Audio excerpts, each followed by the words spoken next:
ஹல்லேலூயா. பிலிப்பியர் 4:4 என்ன?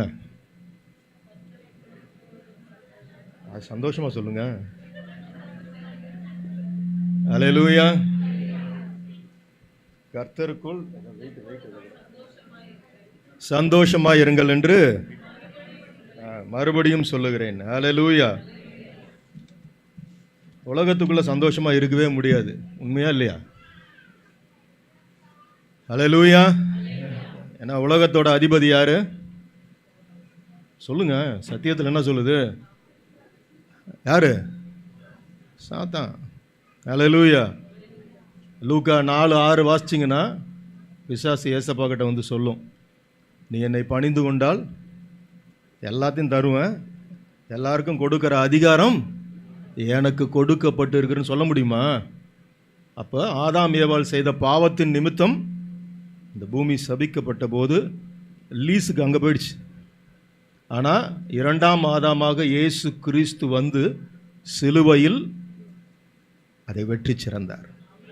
இதை விசுவாசிக்கிறவங்களுக்கு அந்த பலனை அனுபவிக்க முடியும். ஹல்லேலூயா. யோவான் 11:40 வாசிக்கிறோம், நீ விசுவாசித்தால் தேவனுடைய மகிமையை காண்பாய். ஹல்லேலூயா.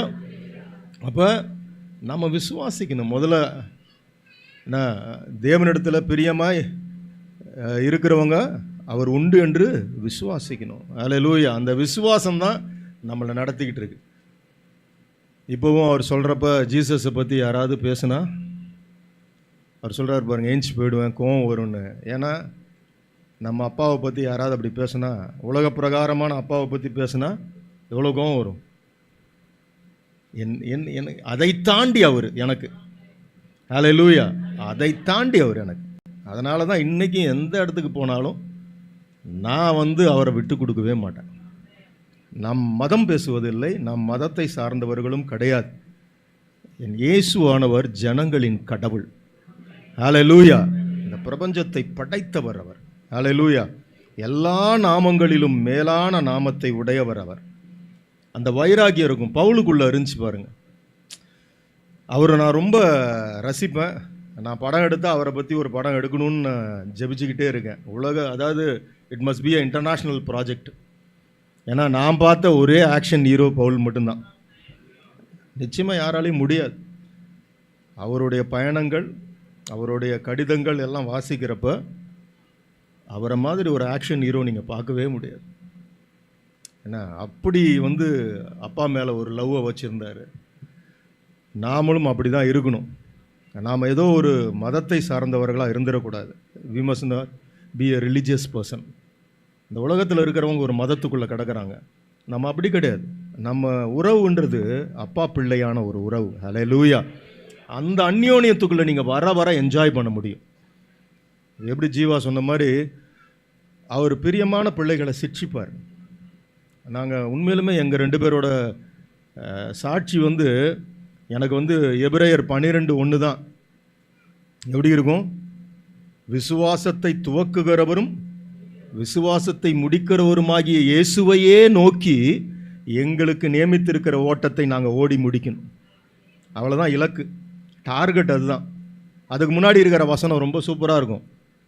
திரளான இத்தனை மேகம் போன்ற இத்தனை திரளான சாட்சிகள் நம்மளை சூழ்ந்து நிற்க, நம்மை நெருக்கி நிற்கிற அந்த பாவத்தை உதறி தள்ளிவிட்டு, பாவத்தையும் இந்த உலக பாரங்களையும் தள்ளிவிட்டு என்ன பண்ணணுமா? இயேசுவையே நோக்கி விசுவாசத்தை, நம்மளோட விசுவாசத்தை நம்மளால் துவக்க முடியாதுங்க. உண்மையா இல்லையா? நம்மளால் முடியாது.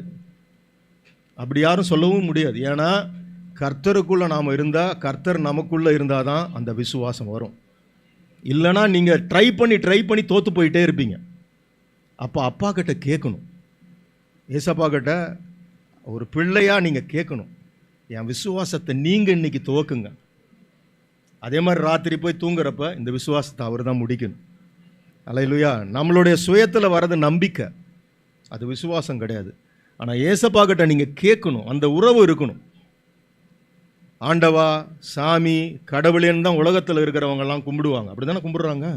ஆனால் நமக்கு அப்படி கிடையாது. அப்பா பிதாவேன்னு கூப்பிட பண்ணுகிற புத்திர ஸ்வீகாரத்தின் ஆவியை நமக்கு பிதாவானவர் கொடுத்துருக்கார். ஹல்லேலூயா.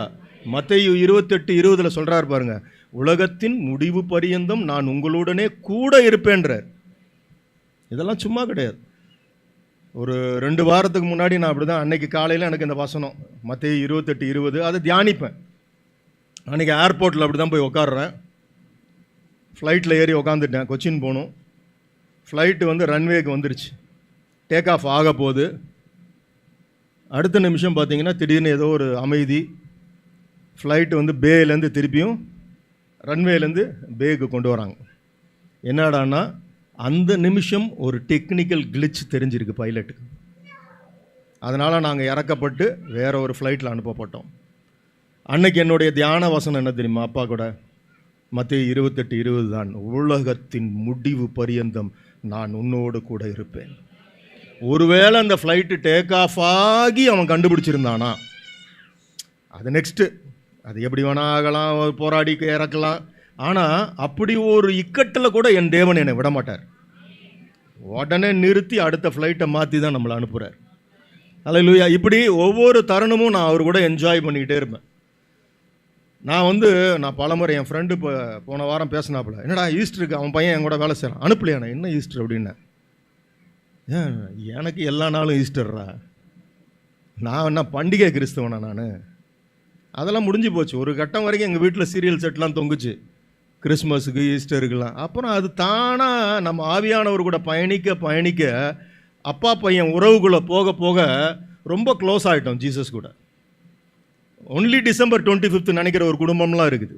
அன்னைக்கு மட்டும்தான் நினைப்பாங்க. இந்த 40 நாள் மட்டும் சர்வீஸ் எடுப்பாங்க நிறைய பேர்.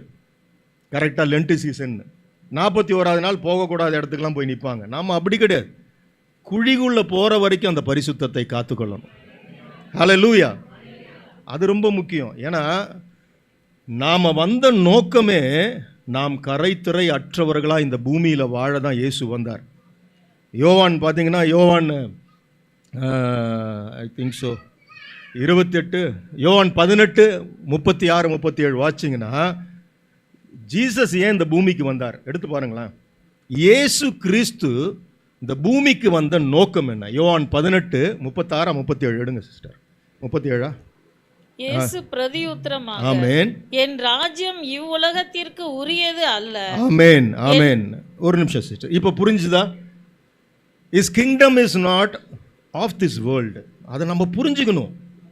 அதை புரிஞ்சிக்காம என்ன பண்ணுறோம், நம்ம இந்த உலகத்தில் ஒரு 500 வருஷம் 600 வருஷம் ஆமை மாதிரி முதல்ல மாதிரி வாழ போகிற மாதிரி என்ன பண்ணுறோம், இதுக்காகவே போராடிட்டு இருக்கிறோம். ஆனால் ஏசப்பா என்ன சொல்லிட்டாரு, என்னுடைய ராஜ்யம் இவ்வுலகத்திற்குரியது, இந்த பூமிக்குரியது கிடையாது.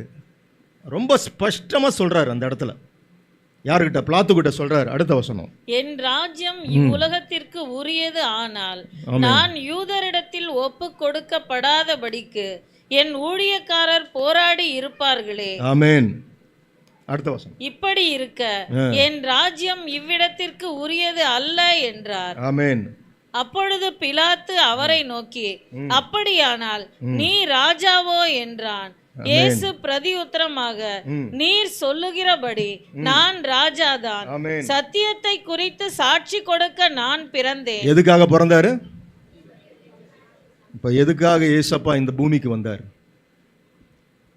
சத்தியம்னா என்ன? ட்ரூத். சத்தியத்தை விளம்புவதற்காக தான் இந்த பூமிக்கு வந்தார். அப்ப ஏசப்பா யாரு? அவரு யோவான் 1ஆம் அதிகாரத்தில் வாச்சோம்னா என்ன இருக்கு? 1வது வசனத்துல, ஆதியிலே வார்த்தை இருந்தது, அந்த வார்த்தை தேவனிடத்தில் இருந்தது, அந்த வார்த்தை தேவனாய் இருந்தது. அப்ப அந்த வார்த்தை யாரு? இயேசு. பிதாவின் வார்த்தை மாம்ச உருவம் எடுத்து இந்த பூமிக்கு வந்தது. அவர் எதுக்காக வந்தாரு? பிதாவின் வசனங்களை நமக்கு போதிக்க, பிதாவின் வார்த்தைகளை நமக்கு எடுத்து சொல்ல, அந்த சத்தியத்தை விளம்புவதற்காக தான் இந்த பூமிக்கு வந்தார். அதான உண்மை, அதான வசனம் சொல்லுது. அது வசனம் கூட இல்லை, ஏசப்பா சொல்லிட்டு இருக்கிற வார்த்தை பிளாத்துக்கிட்ட. அடுத்த வசனம் என்ன சிஸ்டர்? இதற்காகவே இந்த உலகத்தில் வந்தேன். ஃபர்ஸ்ட் எதுக்காக? சத்தியத்திற்காக நான் சாட்சியா பிறந்தேன். அதுக்காக தான் நான் பூமிக்கு வந்தேன். அடுத்தது, சத்தியவான் எவனும் என் சத்தம் கேட்கிறான் என்றார். ஆமென். அவ்வளவுதான், போதும். அப்ப யார் அவருடைய வார்த்தையை கேட்க முடியும்? சத்தியவான் மட்டும்தான். ஹல்லேலூயா. பிஸ்னஸ் மேன்லாம் கேட்க முடியாது, என்ன பிரதர் இப்படி சொல்லிட்டீங்கன்னு. ரொம்ப சில விஷயங்கள் நம்ம அப்பட்டமாக சத்தியத்தின்படி ஒத்துக்கணும், அதன்படி வாழணும். இல்லைனா நம்மளை நாமளே ஏமாற்றிக்கிட்டு கடைசி வரைக்கும் நம்மளை நாமளே வஞ்சித்துக்கிட்டே இருப்போம் நம்ம. ஹல்லேலூயா. கர்த்தர் நல்லவர்.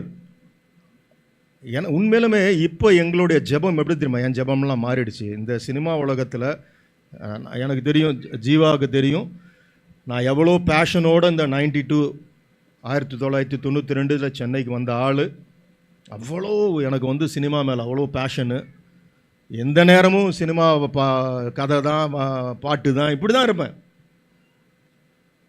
ஒரு கட்டம் அப்படியே அடுத்தது என்ன, சினிமாக்குள்ளே இருக்கிறதுனால என்ன ஆட்டோமேட்டிக்காக வந்துடும், ஃபேம், பிரபலம், பாப்புலாரிட்டி. அடுத்தது பணம், புகழ், நம்மளை பற்றி எல்லாரும் பேசணும், பேட்டி எடுக்கணும், நம்மளை பற்றி எல்லாருமே வந்து அடுத்தடுத்த விருதுகள் வாங்கணும். இப்படி தானே போகும் சிந்தை. நான் உலகத்தில் இருந்தேன், அந்த உலக சிந்தனை என்னை நடத்திக்கிட்டே போகுது. இதுதான் என்னுடைய லட்சியம், இதுதான் என்னுடைய பயணம் அப்படின்னு போகிறப்ப ஒரு கட்டத்தில் கர்த்தர் என்னைய எல்லாம் புரிய வச்சார். நான் இந்த 2004 என் பிள்ளைக்கு 7 ரூபா இல்லை பால் வாங்கி கொடுக்கறதுக்கு நிர்கதியாக நின்று இருக்கேன் ஜன்னல் ஓரமாக. வெறும் 4 நாவை கையில் வச்சுக்கிட்டு. அப்போ பால் பாக்கெட்டு 7 ரூபா 2004 வாங்கிறதுக்கு காசு இல்லை. ஆனால் நான் கர்த்தருக்குள்ளே வந்துட்டேன். ஜீசஸ் இஸ் த கிங்னு ஒரு கேப் போட்டு சுற்றுவேன். அப்போ எவ்வளோ வைராக்கியமாக இருந்திருப்பேன். இந்த இண்டஸ்ட்ரிக்குள்ளே இயேசுவே ராஜான்னு ஒரு தொப்பி போட்டு சுற்றிருக்கேன். எல்லாரும் என்னை கிண்டல் பண்ணுவாங்க. ஏன்னா எனக்கு முன்னாடி இருக்கிற அந்த சந்தோஷம் என்னன்றதை நான் உணர்ந்துட்டேன். ஏசப்பா யாருன்றதை நான் உணர்ந்துட்டேன். நான் வறுமையிலையும் பிரச்சனையிலையும் பாடுகள்லையும் இருந்தப்போ யாரும் என்கிட்ட வந்து எனக்கு உதவி பண்ணல, எந்த உறவுகளும் என்கிட்ட வரலை, எல்லாரும் கேலி பேசுனாங்க, அவ்வளோதான். இன்னொன்று, நான் பெரிய தாளந்து உள்ளவனும் கிடையாது. அவங்கவுங்களுக்கு அவங்கள பற்றி தெரியும். நான் என்னுடைய ஸ்கூலில் என்னுடைய கிளாஸில் பார்த்திங்கன்னா நான் ஒரு லாஸ்ட் பெஞ்சர் தான். நான் ஒரு டல் ஹெட்டடு. நான் பெரிய மார்க்லாம் எடுத்ததில்லை. எனக்கு இன்ன வரைக்கும் ஆச்சரியம் 10th எப்படி பாஸ் பண்ணேன்னு. இன்ன வரைக்கும் எனக்கு தெரியாது நான் 12th எப்படி பாஸ் பண்ணேன். உண்மையாக சொல்கிறேங்க. நான் 10th பார்த்தீங்கன்னா த லீஸ்ட் மெட்ரிகுலேஷனில் படித்தேன். நான் தான் ஸ்கூல்லே லாஸ்ட் மார்க் வாங்கின ஆள். 540 தான் வாங்கினேன். எல்லோரும் என்ன. அடுத்தது காலேஜ் வரைக்கும் போகலாம் நான் நினைக்கல. ஆனால் இதெல்லாம் இப்போ யோசிக்கிறப்ப அப்பாவுடைய திட்டம் இருக்குது பார்த்தீங்களா, அவருடைய ப்ளூ பிரிண்ட் இருக்குது பார்த்தீங்களா, அதெல்லாம் வந்து நம்ம நினைவுகள் வேறு, அவர் நினைவுகள் வேறு.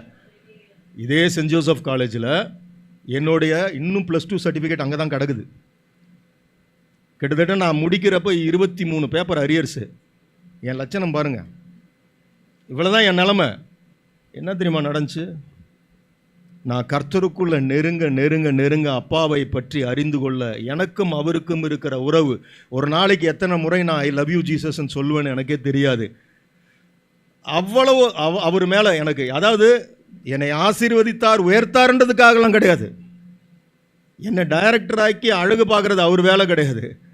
ஆனால் அவர் இங்கே ஒரு நோக்கத்தோடு என்னை வச்சிருக்காரு. அந்த நோக்கத்தை நிறைவேற்ற என்னை பயன்படுத்துகிறார். இதை நான் புரிந்து கொண்டேன். நம்ம எங்கே இருக்கிறோம், நம்ம வந்து எப்படி இருக்கோன்றது அதுதான் முக்கியம். எங்கே இருக்கோன்றது முக்கியம் கிடையாது. நம்ம எந்த ஃபீல்டில் இருந்தாலும் தவறாக பாவ சேற்றுக்குள்ளே நம்ம கிடக்கிறதுக்கு வாய்ப்பு இருக்குது. அது சினிமாவில் இருந்தால் தான் கிடையாது. ஆனால் இந்த சினிமா உலகத்துலேயும் நான் சொடக்கு போட்டு சேலஞ்சு பண்ணி என்னால் சொல்ல முடியும்.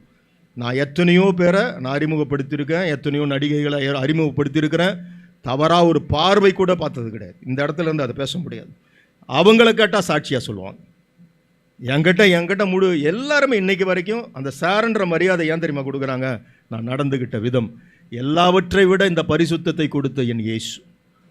ஹல்லேலூயா. நான் உலக பிரகாரமான மனுஷனாக இருந்தால் என்றைக்கும் நான் காண போயிருப்பேன். பைபிள் சத்தியம் சொல்லுது இல்லை, கிருபை நமக்குள்ளே இருந்துச்சுன்னா பாவம் நம்மளை மேற்கொள்ளாது. கிருபைன்றது என்ன தெரியுமா? கர்த்தருடைய கரம் கொடுக்குற உதவி. அந்த உதவி இருந்துச்சுன்னா பாவம் நம்மளை மேற்கொள்ளாது. அப்பா நம்ம கூட கிரேஸ், அவர் நம்ம கூட இருந்தாருன்னு வச்சிங்களேன், பாவம் நம்மளை நெருக்கவே முடியாது, என்னை மேற்கொள்ளவும் முடியாது. எத்தனையோ முறை நான் அதை கடந்துருக்கேன். நான் வந்து எல்லா பணமும் பார்த்துட்டேன், எல்லா புகழும் பார்த்துட்டேன், இன்டர்வியூ பார்த்துட்டேன், விருதுகள் பார்த்துட்டேன், 7 விஜய் அவார்ட்ஸ் பார்த்தேன், நேஷ்னல் அவார்டு எல்லாம் ஒன்றுமே கிடையாது. இதெல்லாம் எதுவுமே வந்து நிரந்தரம் கிடையாது, எல்லாம் மாயை, ஒன்றுமே கிடையாது. நிரந்தரமான ஒரே ஒரு விஷயம் என் இயேசு கிறிஸ்துவின் அன்பு மட்டும்தான். இதை மட்டும்தான் நான் வந்து உணர்ந்திருக்கேன். எனக்கு என் வாழ்க்கையில் ஒவ்வொன்றுமே அவர் வசனம் கொடுத்து தான் என்னை நடத்தியிருக்கார். எனக்கு முதல்ல பிரபு சாலமன் பேர் வச்சது ஏசாயா 62 கொடுத்தார். என் வாய் சொல்லும் புதிய நாமத்தால் நீ அழைக்கப்படுவாய், 2006. அதுதான் பிரபு சாலமன். அடுத்த வசனம் பார்த்தீங்கன்னா இன்னும் ஞாபகத்தில் வச்சிருக்கேன். நான் கர்த்தருடைய கையில் அலங்காரமான கிரீடமும் அவர் கையில் ராஜமுடியுமாய் இருக்க ஆசைப்படுகிறேன்.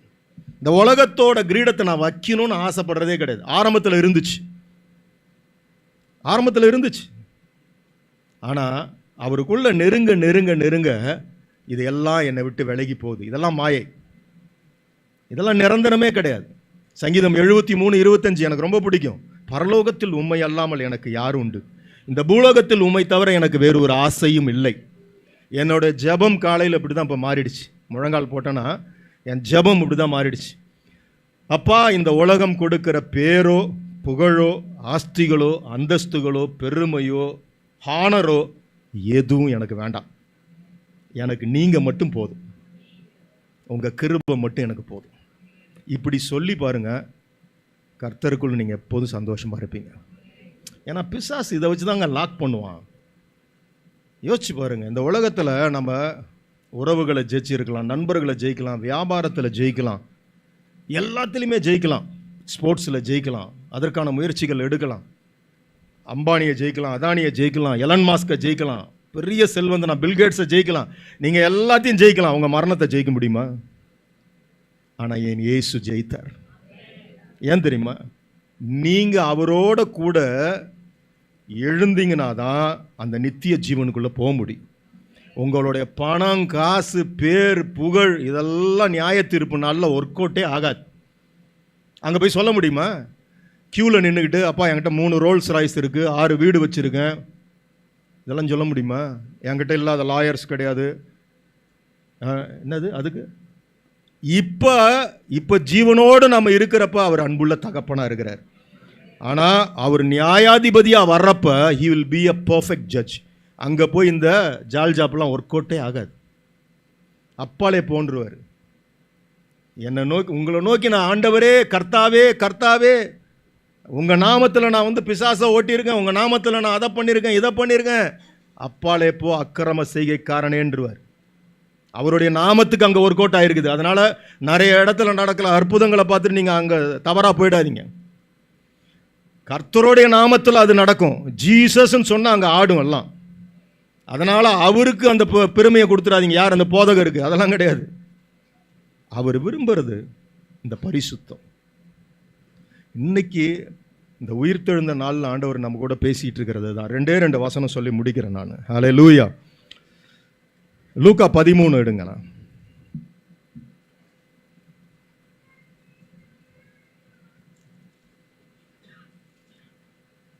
ஹல்லேலூயா.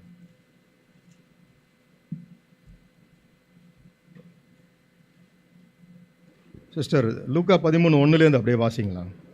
பிலாத்து சில கலிலேயருடைய இரத்தத்தை அவர்களுடைய பலிகளோட கலந்திருந்தான். அந்த வேளையிலே அங்கே இருந்தவர்களில் சிலர் அந்த செய்தியை அவருக்கு அறிவித்தார்கள். இயேசு அவர்களுக்கு பிரதியுத்தரமாக, அந்த கலிலேயருக்கு அப்படிப்பட்டவைகள் சம்பவித்ததினாலே மற்ற எல்லா கலிலேயரை பார்க்கிலும் அவர்கள் பாவிகளாய் இருந்தார்கள் என்று நினைக்கிறீர்களோ?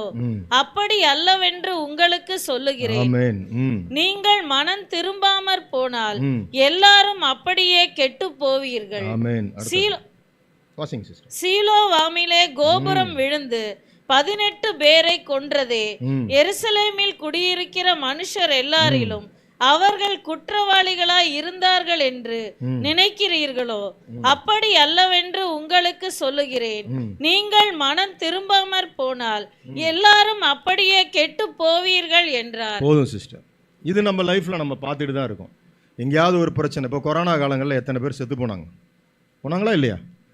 நம்மளாம் உயிர் பொழைச்சிட்டோம். அதனால் நம்ம உத்தமர்களா? இந்த வசனம் அதுதான் பேசிகிட்டு இருக்கு. ஆண்டவர் ஆவியானவர் தான் சொல்லி கொடுக்குறார், ஏசப்பா தான் சொல்கிறார். நம்ம நினச்சிக்கிட்டு இருக்கிறோம் அவங்களாம் பாவிகளா? கிடையாது. மனம் திரும்பாத போயிட்டாங்க, அவ்வளோதான். இப்போ நம்ம அந்த லிஸ்ட்டில் தான் இருக்கிறோம். இப்போ நீங்களும் அப்படியே இருந்தீங்கன்னா ஏதாவது ஒரு சம்பவத்தில் கிளம்பிடுவீங்க, நானும் கிளம்பிடுவேன். அப்போ அவருக்கு இந்த இடத்துல ஆணித்தரமாக அப்பா பேசிகிட்டு இருக்கிறது, மனம் திரும்பணும் எல்லாரும். நம்ம ஒரு ஃபங்க்ஷனலாக நினைக்கிறோம், ஒரு உயிர் தெழுந்த. இப்போ உலகத்தில் நம்ம அப்படி கிடையாது, எனக்கு தெரிஞ்சு நம்ம சபை அப்படி கிடையாது. ஆனால் வெளியில் பாருங்கள், எல்லாம் பண்டிகை கிறிஸ்தவர்களாக தான் இருக்கிறாங்க. ஏதோ ஒரு ஃபங்க்ஷனல் டைமில் வந்து அதை கொண்டாடிட்டு அப்படியே சலாம் போட்டு போயிடுறாங்க. ஆனால் நாம் அப்படி இருக்கக்கூடாது. உலகத்தின், அதாவது சொல்கிறாரு பாருங்க, தன்னுடைய முடிவு பரியந்தம் நிலை நிற்பவனே ரட்சிக்கப்படுவான். ரட்சிப்புன்றது ஏதோ ஒரு நாள் நான் ஏதோ ஞானஸ்தானம் எடுத்துட்டேன், பேர் மாற்றிட்டேன் அப்படின்னா நீங்கள் ரட்சிக்கப்பட்டதெல்லாம் கிடையாது. அது ஒரு அடையாளம். நீங்கள் கிறிஸ்துவுடன் கூட எழுந்தது உண்டானால்னு சொல்கிறாரு. அப்படின்னா என்ன அர்த்தம்? கொலோசியர் 3:1 வாசிச்சிங்கன்னா, கிறிஸ்துவுடன் கூட எழுந்தது உண்டானால், அவரை போல நீங்கள் என்ன அந்த அடக்கம் செய்யப்பட்டு, பாவ வாழ்க்கைக்கெல்லாம் அடக்கம் செய்யப்பட்டு புது மனிதனாய் நீங்கள் எழுந்திருக்கிறீங்க. அந்த உயிர் தெழுதலோட அடையாளம் அது. அப்போ நான் என்ன பண்ணுறேன், பரிசுத்த ஆவியானவர் எனக்குள்ளே வந்தோன்னே நான் ஆவியின் கனி உடையவனாய் நான் மாறணும் முதல்ல. அப்போ நான் மனம் திரும்பணும். நான் வந்து நீங்கள் வெளிப்படுத்தின விசேஷத்துலையும் யோவானுக்கு வந்து உயிர் தெழுந்த பிறகு ஆண்டவர் சொல்லிட்டு போனது, நம்ம சபை மனம் திரும்பணும். நம்ம நினச்சிக்கிட்டே இருக்கிறோம் நம்ம எல்லாருமே பர்ஃபெக்ட்னு கிடையாது. பீட்டர், ஜேம்ஸு, மேரி, கிளாரான் பேர் வச்சுக்கிறதுனால நம்ம வந்து அங்கே போயிட முடியாது, வாய்ப்பே கிடையாது. அப்போ ஒவ்வொரு நாளும் ஏசப்பா இங்கே பேசுறது என்னன்னா, மனம் திரும்பு. நம்ம நினைக்கிறோம் இதான் கரெக்டுன்னு, ரிப்பெண்டன்ட் இருக்கும் இங்கிலீஷ் பைபிளில். அது ரொம்ப குழப்பமான வார்த்தை. ஆனால் பியூட்டிஃபுல் வேர்டு தமிழ் தான், மனம் திரும்பு. ஏன்னா நீ உன் மனசு சொல்லுது, இந்த உலகம், இந்த பேர், புகழ், இந்த உறவுகள், நான் அப்படி இருக்கணும் இப்படி இருக்கணும், இதுதான் பாவத்தை பற்றி கவலை இல்லை, இப்படியே நான் போகிறேன், இதான் போயிட்டே இருக்கேன். அப்போ திரும்புன்றார், அவரை நோக்கி திரும்புன்றார், சத்தியத்தை நோக்கி திரும்பு. நான் தான் வழி, சத்தியம், ஜீவன்றார். நானே வாசல்ன்றார். நீங்கள் அவருக்குள்ளே போயிடணும். ஏசப்பாக்குள்ள போனீங்கன்னா தான் உள்ளும் புறம், அவர் அந்த வசனம் சூப்பராக இருக்கும். நானே வாசல்ன்றார். நீ உள்ளார நுழைஞ்சினா தான் இந்த ரட்சிப்பின் அனுபவத்தை பெற்றுக்கொள்ள முடியும். என்னில் நிலைத்து இருக்கிறவன் என்னை போல நடந்துக்கணுன்றார். 1 யோவான் 2ஆம் அதிகாரம் 6வது வசனத்தில் பார்த்தீங்கன்னா, அவர் நடந்தபடியே நாம் நடக்கணும். எப்படி? அதுதான் கிறிஸ்துவ ஜீவிதம். நான் வந்து சும்மா வழிபாடு முறைகளை செஞ்சுட்டு போகக்கூடாது, அவரை மாதிரி வாழணும். அதுதான் கிறிஸ்தவம். சும்மா வந்தோம், சண்டே சர்ச்சில் சல்யூட்டு போட்டோம், அட்டண்டன்ஸ் கொடுத்தோம், அது கிடையாது. நான் இயேசுவை போல மாறுறேனா, நான் இயேசுவை போல பார்க்குறேனா, இயேசுவை போல அவரை போல நான் பேசுகிறேனா? நான் இப்போ ஆவியானவர் எனக்கு உணர்த்துறாரு. ஒவ்வொரு நாளும் அந்த சிந்தை வந்ததுலேருந்து நம்ம யாரை பற்றியா பேசுகிறப்ப பொட்டுன்னு அடிப்பார் மண்டையில். ஜீசஸ் இப்படி பேசுவாரா, இப்படி பேசுவாரா? அவங்க இல்லாதப்போ புரணி பேசுவாரா? அது உணர்த்திக்கிட்டே இருப்பார் ஆவியானவர். அப்போ நான் அவருக்குள்ளே நிலச்சிருக்கணும். அப்போ இந்த இடத்துல என்ன சொல்கிறாரு, டேய் நீங்கள் ஒரு கால்குலேஷன் வச்சுருக்கீங்க, அவன் பாவி அதனால் அப்படி ஆகிட்டான், அவனுக்கு பெரும்பாவி அதனால தான் கொரோனாவில் போயிட்டான். அதெல்லாம் கிடையாது. அந்த லிஸ்ட்டில் நீங்களும் போயிடுவீங்கன்றார். அதுக்குள்ளே மனம் திரும்புன்றார். ஹல்லேலூயா. அவர் வச்சிருக்காருன்னா ஒரு நோக்கம் இருக்குது, நம்மளை சுத்திகரிக்கிறார். அடுத்த வசனம் படிங்க சிஸ்டர், 6வது வசனம். அப்பொழுது அவர் ஒரு உவமையையும் சொன்னார். ஆமென். ஒருவன் தன் திராட்சை தோட்டத்தில் ஒரு அத்திமரத்தை நட்டிருந்தான். அவன் வந்து அதிலே கனியை தேடின போது ஒன்றும் காணவில்லை. அப்பொழுது அவன் தோட்டக்காரனை நோக்கி, இதோ 3 வருஷமாய் இந்த அத்திமரத்திலே கனியை தேடி வருகிறேன், ஒன்றையும் காணவில்லை. இதை வெட்டி போடு, இது நிலத்தையும் ஏன் கெடுக்கிறது என்றான். அதற்கு அவன், ஐயா, இது இந்த வருஷமும் இருக்கட்டும், நான் இதை சுற்றிலும் கொத்தி எரு போடுவேன், கனி கொடுத்தால் சரி, கொடாவிட்டால் இனிமேல் இதை வெட்டி போடலாம் என்று சொன்னான் என்றார். போதும் சிஸ்டர், போதும். ஹல்லேலூயா. பாருங்க, ஒரு தோட்டக்காரர், அத்திமரம் பாருங்க பெருசாக இருக்கும், ஃபிக் ட்ரீ ரொம்ப பெருசாக இருக்கும் அத்திமரம். அது 3 வருஷமாக கிடக்குது அங்கே அந்த தோட்டத்தில். அது இடத்த எவ்வளோ அடைச்சிருக்கும் பாருங்க, பெரிய மரம், அத்திமரம். அப்போ அந்த தோட்டக்காரர் வராரு, இது அந்த ஓனர் வந்து என்ன பண்ணுறாரு, பார்க்குறாரு, அதில் கனியே இல்லை, 3 வருஷமாக அப்படியே கிடக்குது. அது ஒரு 365 நாளும் வெறும் இலை வருது, துளுக்குது, கொட்டி போகுது, ஒன்றும் இல்லை, அதில் ஒன்றுமே இல்லை. நாமும் அப்படி தான் இருக்கிறோம். தொடர்ந்து 30 வருஷம் சபைக்கு போகிறோம், கனியே இல்லை, வேஸ்ட். நான் அப்படி இருக்கக்கூடாது, நான் அப்படி இருக்கக்கூடாது. சபையில் வந்து பெஞ்சை தேய்ச்சிட்டு போகிற ஆளாக நான் இருந்துடக்கூடாது. கர்த்தர் பார்த்துக்கிட்டே இருக்கார். இந்த அக்கா வருது, இந்த அண்ணன் வர்றாரு, தம்பி வர்றாரு, ஒரு மாற்றம் கிடையாது. சும்மா பேருக்கு ரட்சிக்கப்பட்டேன்னு சொல்லிச்சு, ஞானஸ்தானம் எடுத்துச்சு, அதே வார்த்தை தான் வாயிலேருந்து வருது. அதே புருஷன் கம்ப்ளைண்ட் பண்ணுறான், அதே பொண்டாட்டி வந்து கம்ப்ளைண்ட் பண்ணுறான், இன்னும் அவர் என்னை அடிக்கிறாரு. யோசிச்சு பாருங்க, ஆண்டவர் நமக்காக தான் இதை சொல்கிறாரு, இந்த வார்த்தையை. இது அப்படியே இருக்குது சபையில், திருந்தவே இல்லை, ஒன்றும் கனி இல்லை. அதுக்கிட்ட ஜோடிக்கப்பட்ட ஒரு மரம் நல்லா கொழுந்து விட்டுருக்கு, நல்லா ட்ரெஸ் பண்ணிட்டு வருது, போகுது, அவ்வளோதான்.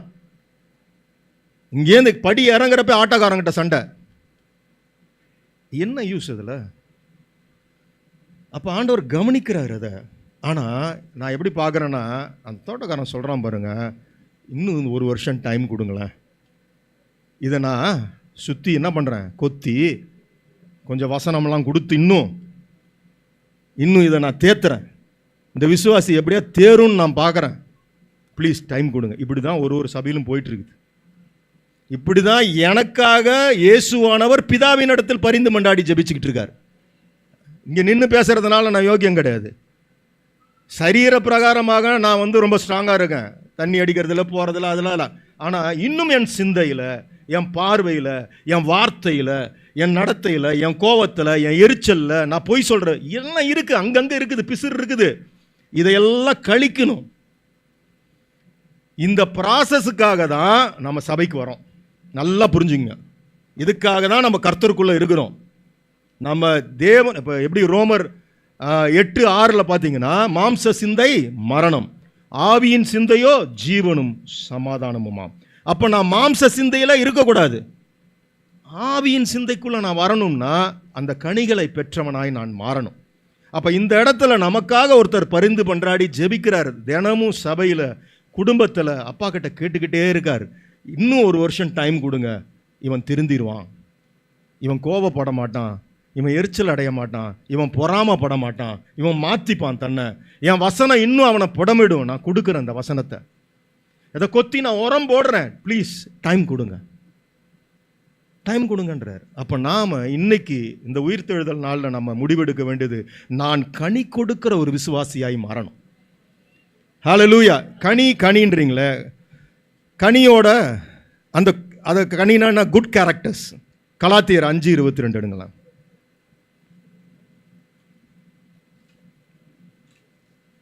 ஹல்லேலூயா.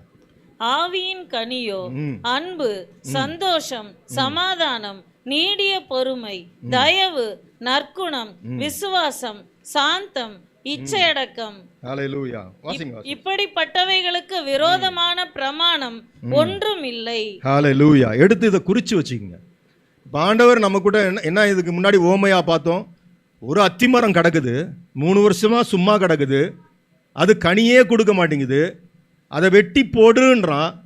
ஆனால் தோட்டக்காரன் என்ன சொல்கிறான், 1 வருஷம் டைம் கொடுப்போம், இதை நம்ம கொத்தி உரம் போடுவோம், கனி கொடுக்கலன்னா வெட்டிடுவோம். அந்த முடிவுக்கு வராங்க. அப்போ இந்த கனியை பற்றி நம்ம புரிஞ்சுக்கணும். இப்போ ஆவியின் கண்களில் நம்ம பார்க்குறப்ப இந்த ஃப்ரூட்ஸ் ஆஃப் ஸ்பிரிட் என்னது?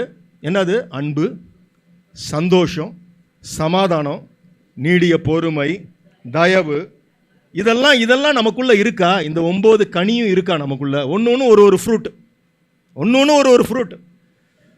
இது நம்ம கொடுக்குறோமா? சபைக்கு வந்து இதை நம்ம வெளிப்படுத்துகிறோமா? நம்ம வாழ்க்கையில், நம்ம வேலை ஸ்தலத்தில், நம்ம வீடுகளில், காலனியில், பக்கத்தில் உங்களை பார்க்குறப்ப அவங்க சொல்லணும், இந்த சிஸ்டர் வந்தாலே எனக்கு அவ்வளோ ஒரு சமாதானமாக இருக்குது.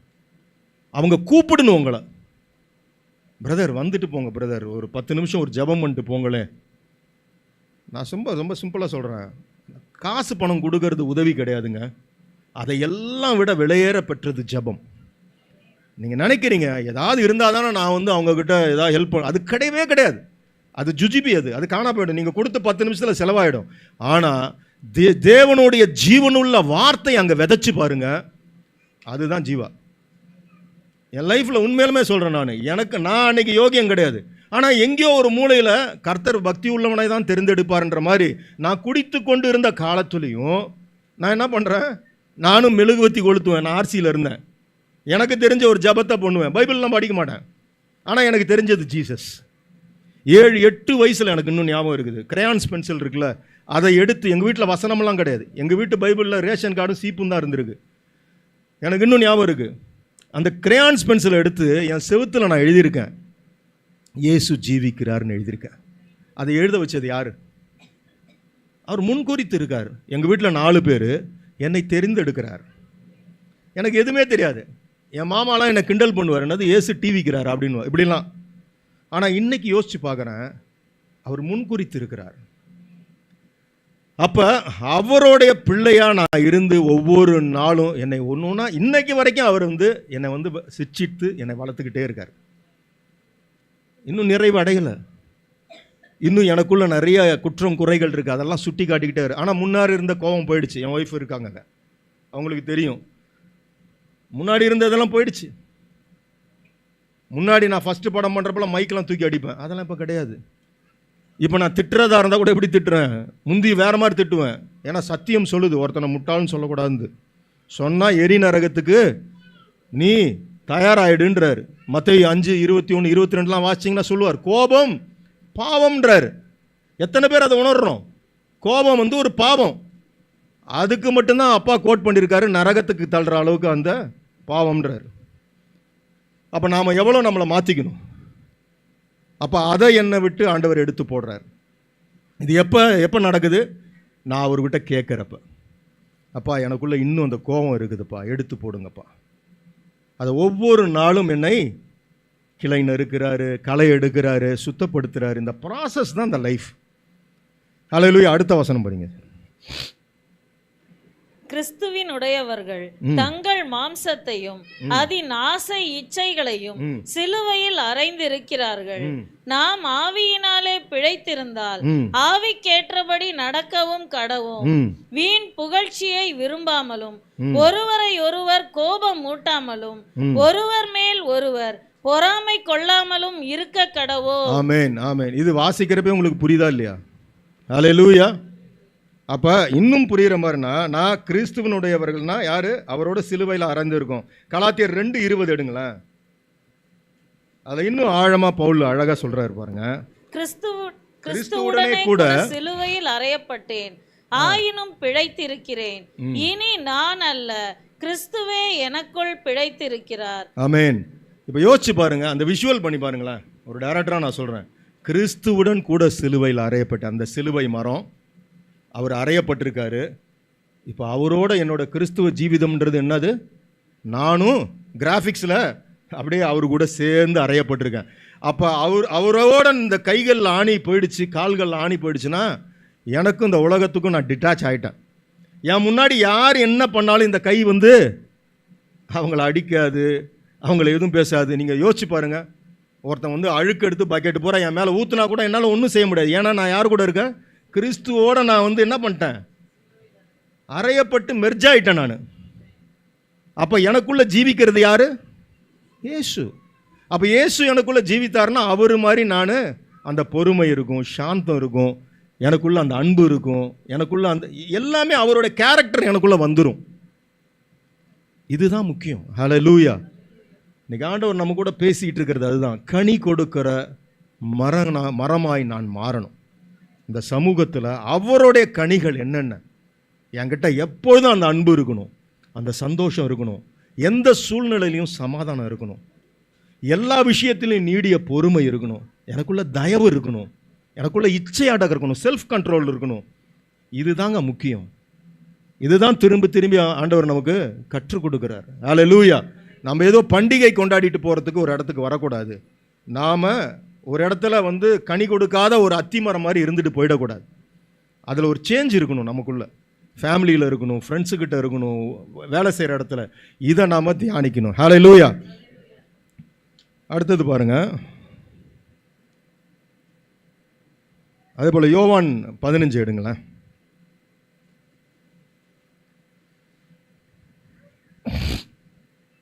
ஜீசஸ்.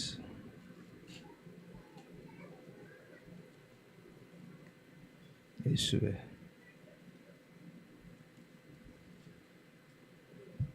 ஹல்லேலூயா.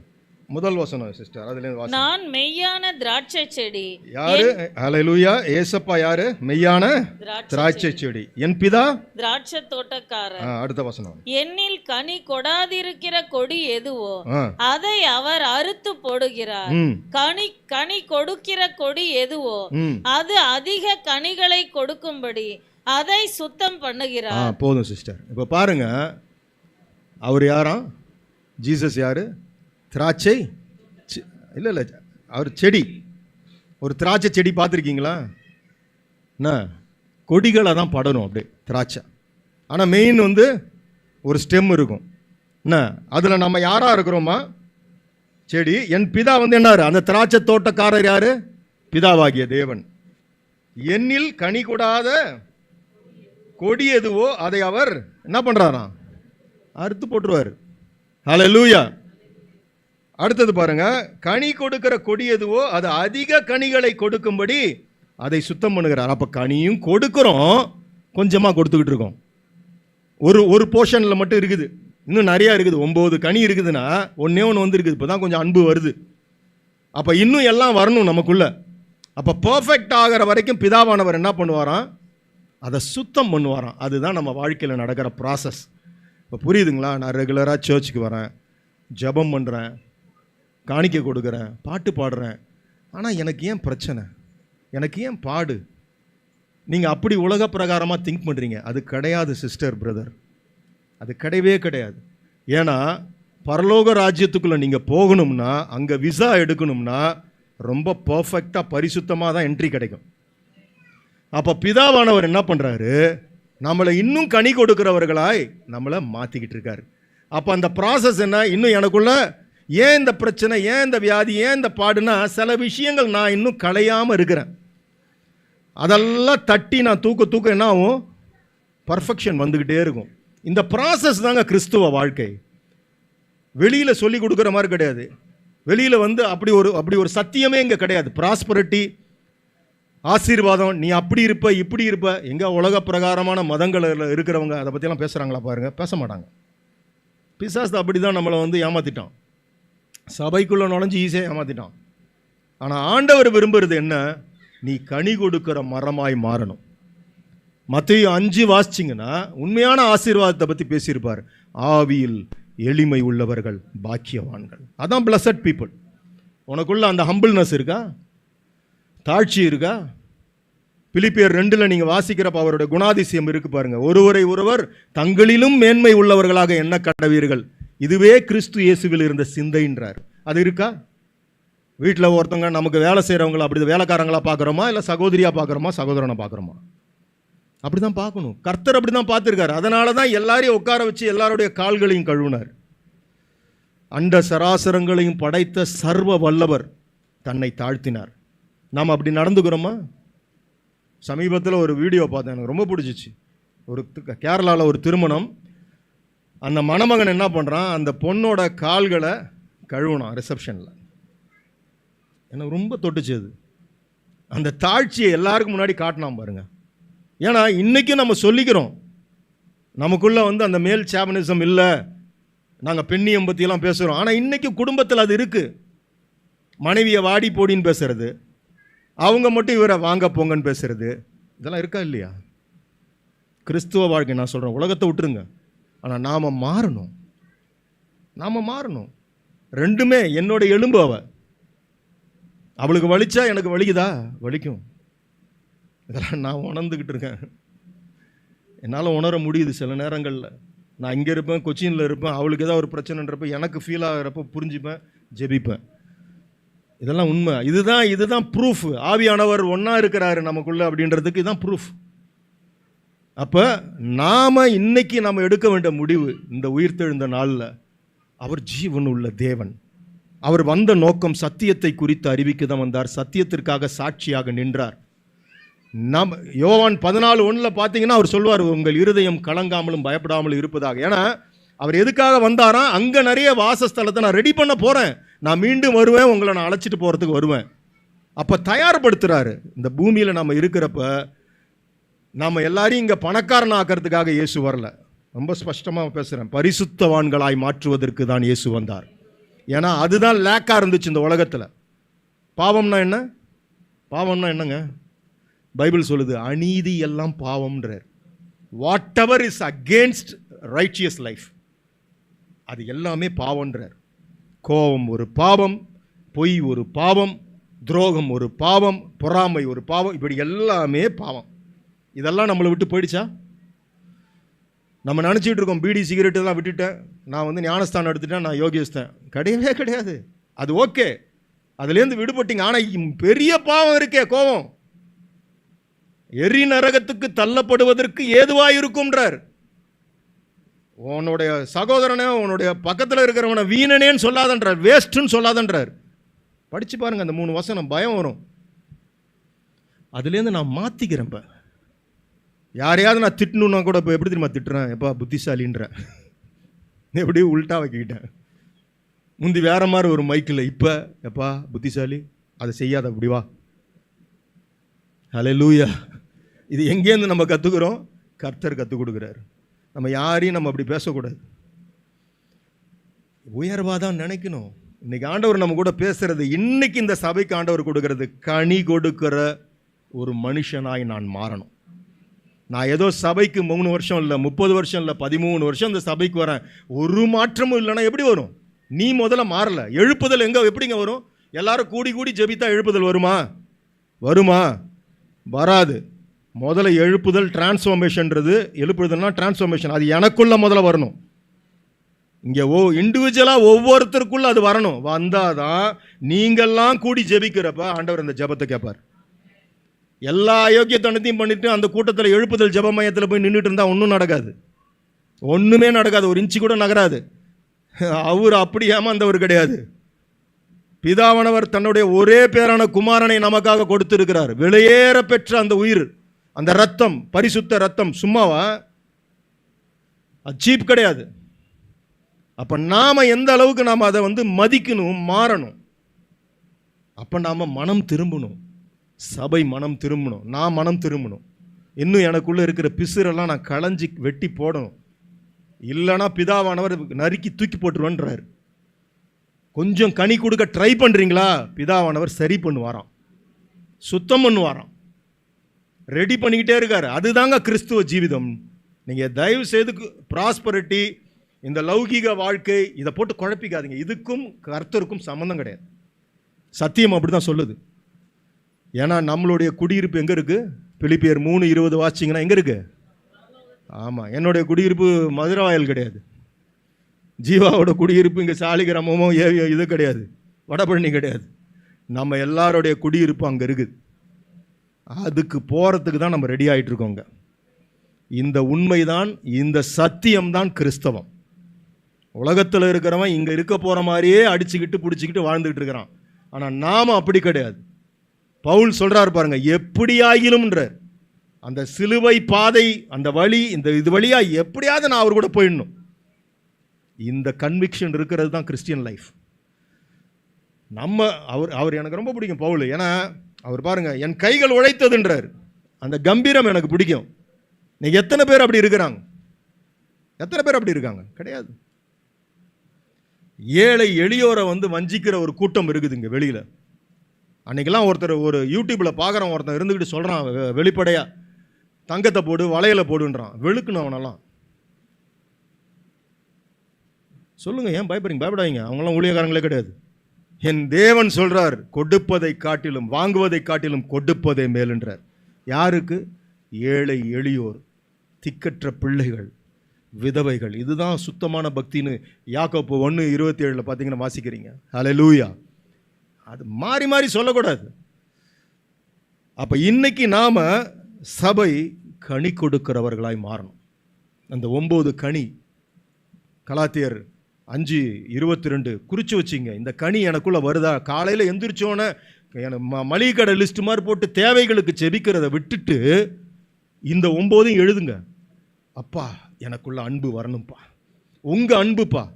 எபேசியரில் வாசிக்கிறேனே, என் இயேசு கிறிஸ்துவின் அன்பின் ஆழம் அகலம், உயரம், நீளம் இன்னதென்று உணர்ந்து அறிவு கெட்டாத அந்த அன்பை உணர்ந்து கொண்ட என்னை வல்லவனாக்குங்கப்பா. இப்படி ஜெபிக்கணும். அந்த அக்காவுக்கு 2 வீடு கொடுத்துட்டீங்க, எனக்கு இன்னொரு வீடு கொடுங்க, தொலைச்சிருவார். அது கிடையாது. அப்படி ஒரு கூட்டம் சுத்துது, அதெல்லாம் நம்பாதீங்க. நாம அப்படி கிடையாது. அவர் வரப்போறார். இன்னைக்கு மிடில் ஈஸ்ட்ல லூக்கா 21 வாசிக்கிறேன். அன்னைக்கு காலையில் அதை தான் வெளிப்படுத்துறாரு. இன்னைக்கு எருசலேம் பட்டணம் சேனைகளால் சூழ்ந்து நிற்குது. எந்நேரமும் அவர் வருகை இருக்கலாம். 3rd வேர்ல்டு வார்னு ஆரம்பிச்சிச்சுன்னா 1/2 மணி நேரம் தான் நடக்கும்ன்றான், சேலஞ்ச் பண்ணுறான், கற்காலத்துக்கு போயிடுவேன்றானுங்க. அவருடைய வருகை மிக சமீபம். நம்ம கைவிடப்பட்டவர்களாக நின்றக்கூடாது சிஸ்டர், பிரதர். எல்லாருமே இதை சொல்லியிருக்காங்க. நம்ம அதை ரொம்ப ஜாலியான இது வழக்கமாக எங்கள் தாத்தா சொன்னது, அப்பா சொன்னது அதுதான் அப்படின்னு நினச்சிடாதீங்க. அவர் சீக்கிரம் வரப்போகிறார். அவர் முன்பாக நிற்க நான் தகுதி உள்ளவனா? நான் கனிகளை கொடுக்கிறவனாய் நான் மாறி இருக்கிறேனா? இதை தான் நான் ஃபோக்கஸ் பண்ணணும். என்னோட பார்வை அந்த ரேடாரில் இருக்கணும். ஃப்ளைட்டில் போகிறப்ப அந்த க்ரீனில் ரேடார் ஏதாவது வருதான்னு காட்டிக்கிட்டே இருக்கும். அந்த மாதிரி எப்போதும் காலையில் எந்திரிச்சோன்னு ஜீசஸ் எப்போ வருவார்ன்ற சிந்தை வந்துடணும். எந்நேரமும் அவர் வருகை இருக்கலாம். நான் புத்தி உள்ள கன்னிகையாக இருக்கிறேன்னா, எண்ணெய் குறையாமல், எண்ணெய்ன்றது பரிசுத்த ஆவியானவருக்கான அடையாளம். லூக்கால வாசிக்கிறோம், கேளுங்கள் கொடுக்கப்படும், தேடுங்கள் கண்டடைவீர்கள், தட்டுங்கள் திறக்கப்படும் சொன்னது எதுக்கு? பரிசுத்த ஆவியானவரை பெற்றுக்கொள்ள. நான் பரிசுத்த ஆவி இல்லைன்னா, கிறிஸ்துவினுடைய ஆவி எனக்குள்ள இல்லைன்னா நான் கிறிஸ்துவுடையவன் அல்லன்றார் ரோமர் 8. நான் அதை டெய்லி கேட்டுக்கணும். எனக்குள்ள ஸ்பிரிட் ஆஃப் ஜீசஸ் இருக்கா? அவருடைய ஆவி இருக்கணும். ஏசப்பாவோட ஆவி எனக்குள்ள இருந்துச்சுன்னா அப்பா பிதாவேன்னு என்னால் ஈஸியாக கூப்பிட முடியும். அது இல்லைன்னா வராது. அவருடைய ஆவி நமக்குள்ள இருந்துச்சுன்னா வார்த்தைக்கு வார்த்தை இயேசுவேன்றது வந்துடும். எந்த சூழ்நிலையிலையும் வந்துடும். இயேசுவே, ஜீசஸ் அப்படின்னு வந்துடும். இதெல்லாம் நம்ம கவனிக்கணும். நம்மளை நாமளே நிதானிச்சு ஆராய்ஞ்சு பார்த்துக்கணும். இன்னொருத்தர் வந்து சொல்லணும்னு அவசியமே கிடையாது. பரிசுத்த ஆவியானவர். இன்னைக்கு நீங்கள் பொய் பேசுகிறீங்க, இன்றைக்கும் துரோகம் பண்ணுறீங்க, புரணி பேசுகிறீங்க, அந்த சிஸ்டரை பற்றி இந்த பிரதரை பற்றி, போனவனே வரப்போ வாங்க சிஸ்டர் எப்படி இருக்கீங்க அப்படிலாம் சொல்லிட்டு போரா பற்றியா அப்படின்னு இதெல்லாம் இருக்கா? இன்னும் பரிசுத்த ஆவியானவர் உங்களுக்குள்ளே இல்லைன்றதை நீங்களே கன்ஃபார்ம் பண்ணிக்கலாம். ஏன்னா அவர் இருந்தார்னா இப்படி பேச மாட்டார். ஏன்னா பரிசுத்த ஆவி என்பது கிறிஸ்துவின் ஆவி, தேவனுடைய ஆவி. தேவனுடைய ஆவி நமக்குள்ளே இருந்துச்சுன்னா அவர் எப்படி வந்து அவன் பார்த்து சொல்கிறான் பாருங்க, இவர்கிட்ட ஒரு குறையும் ஒரு குற்றமும் நான் பார்க்கல, அவர் நிரபராதி, இவர்கிட்ட எதுவுமே இல்லையாப்பா, எந்த தப்பும் இவர் செய்யலையே, அவரை கொல்லுங்க அப்படின்றாங்க பாருங்க. அப்படி இருந்தார் அவர் எந்த தப்புமே செய்யாதப்ப எப்படி இருந்தார்? மயிர் கத்தரிக்கு அழைத்து செல்லப்படும் ஆட்டுக்குட்டியை போல நின்னார். காரி துப்புனாங்க, இகழ்ந்தாங்க, முக்காடு போட்டு கொட்டினாங்க, என்னென்னமோலாம் பண்ணாங்க. அவர் வந்த நோக்கம் நிறைவேற அவருக்கு முன்னாடி இருந்த நிலையான சந்தோஷம், பிதாவின் வலது பாரசத்தில் வீற்றிருக்கிற அந்த தருணத்திற்காக அவர் அமைதியாக இருந்தார். இதை தான் நாம் அவர்கிட்ட கற்றுக்கணும். பிலிப்பியர் 2 வாசிங்கன்னா அற்புதமாக இருக்கும். ஒன்றையும் வாதினாலாவது வீண் பெருமையினாலாவது செய்யாமல் மனத்தாழ்மையினாலே ஒருவரை ஒருவர் தங்களிலும் மேன்மை உள்ளவர்களாக எண்ண கடவீர்கள். அவனவன் தனக்கானவைகளை அல்ல பிறருக்கானவைகளையும் நோக்குவானாக. கிறிஸ்து இயேசுவில் இருந்த சிந்தையே உங்களிலும் இருக்க கடவது. அவர் தேவனுடைய ரூபமாய் இருந்தும் என்ன பண்ணாராம்? மனுஷ சாயலா இருந்தப்ப ஒரு நாளும் அதை கொள்ளையாடிற பொருளாக என்னவில்லையாம்.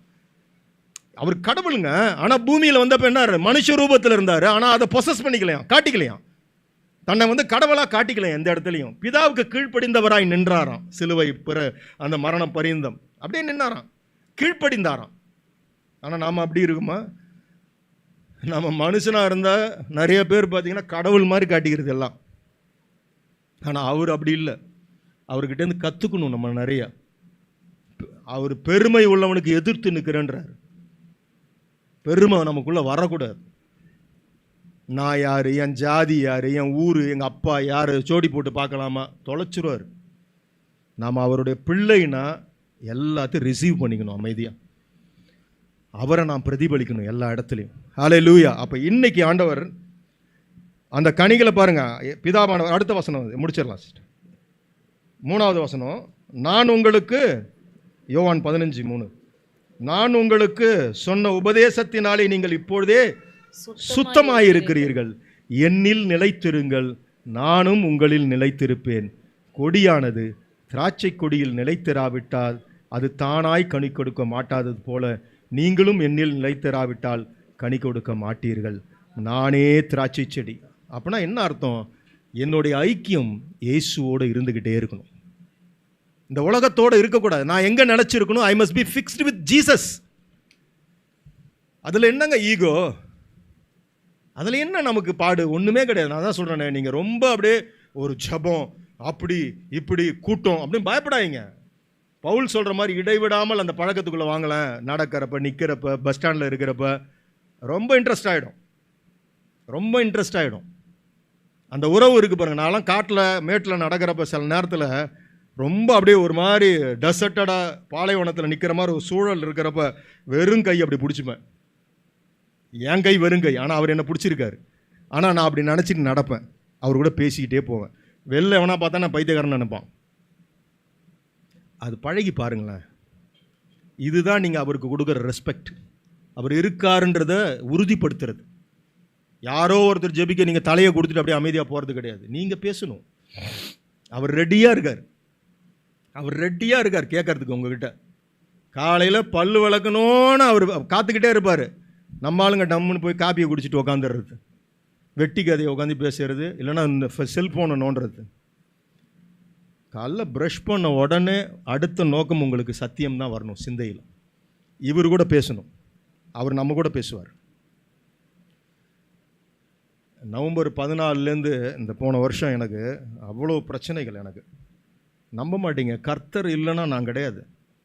எனக்கு நவம்பர் 14 ஒரு சம்மந்தம் இல்லாமல் ஒரு படத்தோட ரிலீஸில் என் மேலே வழக்கு.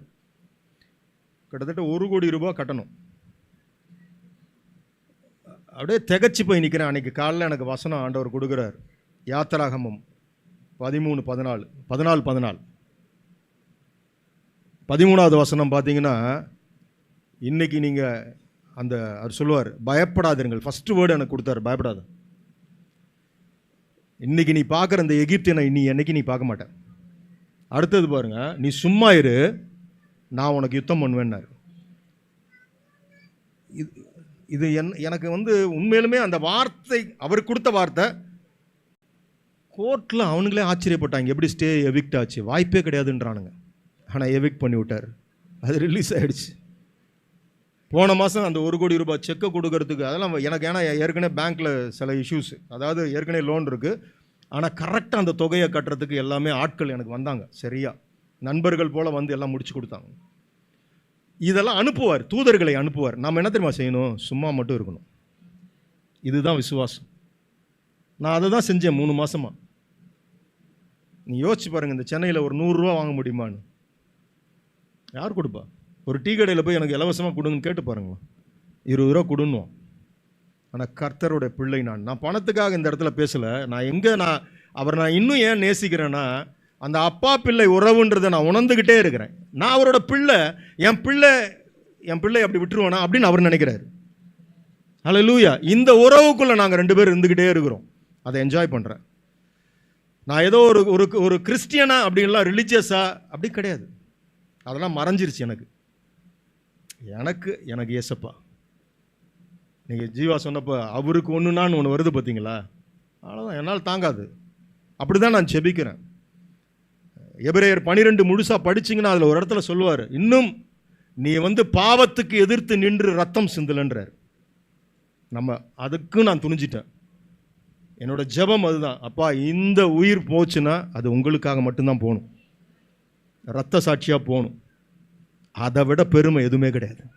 இது தண்டத்துக்கு போயிடக்கூடாது. அதுதான் இன்னைக்கு சொல்கிறாரு, எனக்குள்ள நிலைச்சிரு. ஹல்லேலூயா. லாஸ்ட் ஒரே ஒரு வசனம் முடிச்சிரும். 1 யோவான் 2ஆம் அதிகாரம்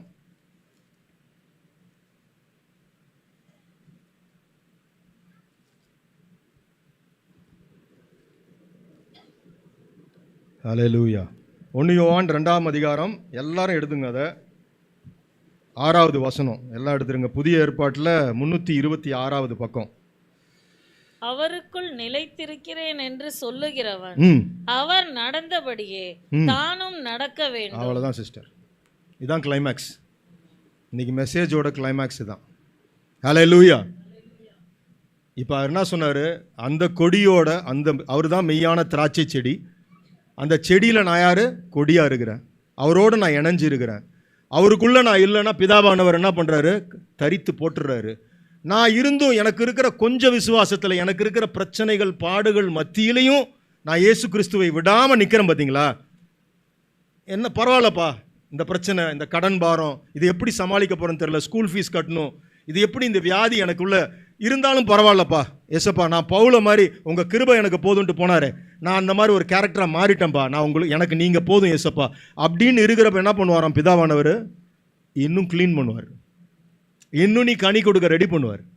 ஏன்னா அங்கே வரப்போ it must be a presentable gift. நீங்கள் எப்படி இருக்கணும்? பியூராக வரணும் அங்கே உள்ளார வரப்போ. அப்போ தான் அங்கே என்ட்ரி டிக்கெட்டே கிடைக்கும். அரைகுறை கொஞ்சம் அப்படிலாம் அங்கே விடுவாங்களா? அது நரகத்துக்கு தான் போகணும். கம்ப்ளீட்டாக மாறணும். முழுசாக மாறுறப்ப தான் அங்கே என்ட்ரி டிக்கெட்டு கிடைக்கும். அப்போ அதுக்கு அந்த முழுசாக மாறுறதுக்கு பிதாவானவர் நம்மளை தயார்படுத்திக்கிட்டே இருக்கார், நம்மளை சுத்தப்படுத்திக்கிட்டே இருக்கார். அதனால் போட்டு குழப்பிக்க வேண்டாம். எனக்கு ஏன் வருது இந்த வியாதி வருது, எனக்கு ஏன் இந்த பிரச்சனை, அதெல்லாம் தான் குழப்பாதீங்க. இந்த பாடுகள் எனக்கு உண்மையிலுமே இந்த கோர்ட்டு பிரச்சனை இதெல்லாம் எல்லாம் 4 பக்கம் இருக்குது. அன்னைக்கு நவம்பர் 9ஆம் தேதி மறக்க முடியாது. அப்போ தான் எனக்கு இந்த கோர்ட் இஷ்யூ. அங்கே பாம்பேலேருந்து இன்னொரு கம்பெனி மெயில் போடுறான், எனக்கு 5 கோடி ரூபா டெஃபர்மேஷன் கொடுக்கணும் இந்த படம் ரிலீஸ் ஆகலைன்னா. என்ன நெருக்கம். அன்றைக்கி ஊழியம் பண்ணிகிட்டு இருக்கோம், செகண்ட் சண்டே ப்ரேயர். எப்படி இருக்கும் பாருங்கள். ஆனால் அப்பா கூட இன்னும் பரவாயில்லப்பா, நீங்கள் என் கூட இருக்கீங்க. அன்றைக்கி நைட்டு அடுத்த நாள் ஊருக்கு போகணுன்ட்டு இஏக்கு கூப்பிட்டு போகிறேன். நான் ஷாப்பிங் போய் அவள் வாங்கணுன்ட்டு போயிட்டு ரிட்டன் வரோம். கார் பார்க்கிங் நான் முன்னாடி போயிட்டுருக்கேன், சத்தம் கேட்குது. சத்துன்னு பார்த்தா விழுந்துட்டா கீழே, கை உடஞ்சிருச்சு. போகிறேன், அப்போ தான் மைண்டில் அது போயிட்டுருக்கு ப்ராசஸ், இது எப்படி சமாளிக்கிறோம். பார்த்தா கண்ணு முன்னாடி ஊழியம் அன்றைக்கி பண்ணிட்டு வரோம். அன்றைக்கி அதுக்கு முன்னாடி ஒரு வசனம் சொல்லிட்டு வந்தேன், ரோமர் 16:20 சமாதானத்தின் தேவன் சீக்கிரமாய் சாத்தானை நசுக்கி என் கால்களின் கீழே போடுவார். எப்படி நடந்துட்டு இருக்கு பாருங்க வார், யோசிச்சு பாருங்க. அப்போ அவன் நம்மளை 24/7 நம்மளை சுத்து போடுறான் பார்த்தீங்களா? ஜாகிரதையாக இருக்கணும் நம்ம. ஆனால் நம்ம கர்த்தர் நம்ம கூட இருக்கு. ஏன்னா அவர் சொல்லிட்டார், உலகத்தில் உபத்திரவம் உண்டு, திடம் கொள்ளுங்கள், நான் உலகத்தை ஜெயித்தேன்றார். அப்போ நம்ம தயாராகிக்கணும். ஏன் பிரச்சனை, ஏன் விசுவாச வாழ்க்கையில் குழப்பம் வருது தெரியுமா? நம்ம தயாராக ஆகலை. நம்ம நினச்சிக்கிட்டு இருக்கோம், நம்ம சர்ச்சுக்கு போயிட்டா நல்லது நடந்துடும், இது போயிட்டா அது கிடையாதுங்க, அது வேற. இப்போ சொல்கிறாரு பாருங்க, நீங்கள் கனி கொடுக்குற ஒரு மரம் அப்படி ஆக மாறுறதுக்கு தான் இந்த கிறிஸ்துவ வாழ்க்கை. உலகத்தில் இருக்கிறவங்களுக்கு அந்த வாய்ப்பு கிடைக்கல. சங்கீதம் 73 வாசிச்சிங்கன்னு வச்சிங்களேன், துன்மார்கன் செழிப்பாக இருப்பான் இந்த உலகத்தில். அவன் நினைக்கிறதெல்லாமா கிடைக்குமா? ஏன்னா அவன் யார் கையில் இருக்கான்? பிசாசு கையில் இருக்கான். அவனை பணிந்து கொண்டால் எல்லாம் கொடுக்குறேன்னு சொல்லிடுச்சு பிசாசு, அது கொடுக்கும். அந்த ஆசீர்வாதம் எனக்கு வேண்டாம்.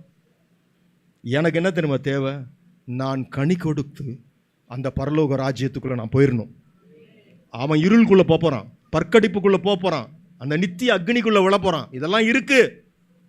ஆனால் என் ஆத்துமா அந்த வெளிச்சத்துக்குள்ளே, அந்த ஸ்பெக்டாகுலர் வேர்ல்டு, ஏசப்பா கூட இருக்கிற மகிழ்ச்சி, அதுக்குள்ளே நித்தியானந்த பேரானந்தத்துக்குள்ளே நான் போயிடணும்.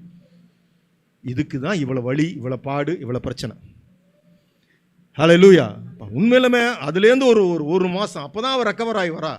விழுந்து எனக்கு உண்மையே புரியல. அப்பா கிட்ட கொடுத்துட்றேன், அவ்வளோதான். ஒப்பு கொடுத்துட்டு வேலையை 2 பேருமே அப்படி தான் ஸ்தோத்திரம் சொல்லிட்டு ஒவ்வொரு நாளும் எங்களை இந்த மாதிரி தான் பிதாவானவர் களை நெருக்கி க்ளீன் பண்ணி எங்களை தயார்படுத்துறதா நாங்கள் ஒப்பு கொடுத்துட்டோம். அவ்வளோதான். நாங்கள் இன்னும் எங்களை சுத்திகரிச்சுக்கிறதுக்கு நிறைய இருக்குது. நான் அப்படி தான் எடுத்துக்கிட்டேன். சரிப்பா, நான் இன்னும் கரெக்ட் பண்ணிக்கிறேன்ப்பா என்ன அப்படின்றப்போ தான் அந்த சந்தோஷம் இருக்குது. ஹல்லேலூயா. அந்த மகிழ்ச்சிக்குள்ளே போக முடியுது. பவுல் சொல்கிறாரு பார்த்தீங்களா, ரொம்ப பியூட்டிஃபுல்லாக சொல்லுவார், என்னுடைய பலவீனத்தில் அவருடைய பலன் பூர்ணப்படுவது தான் எனக்கு மகிழ்ச்சின்றார்.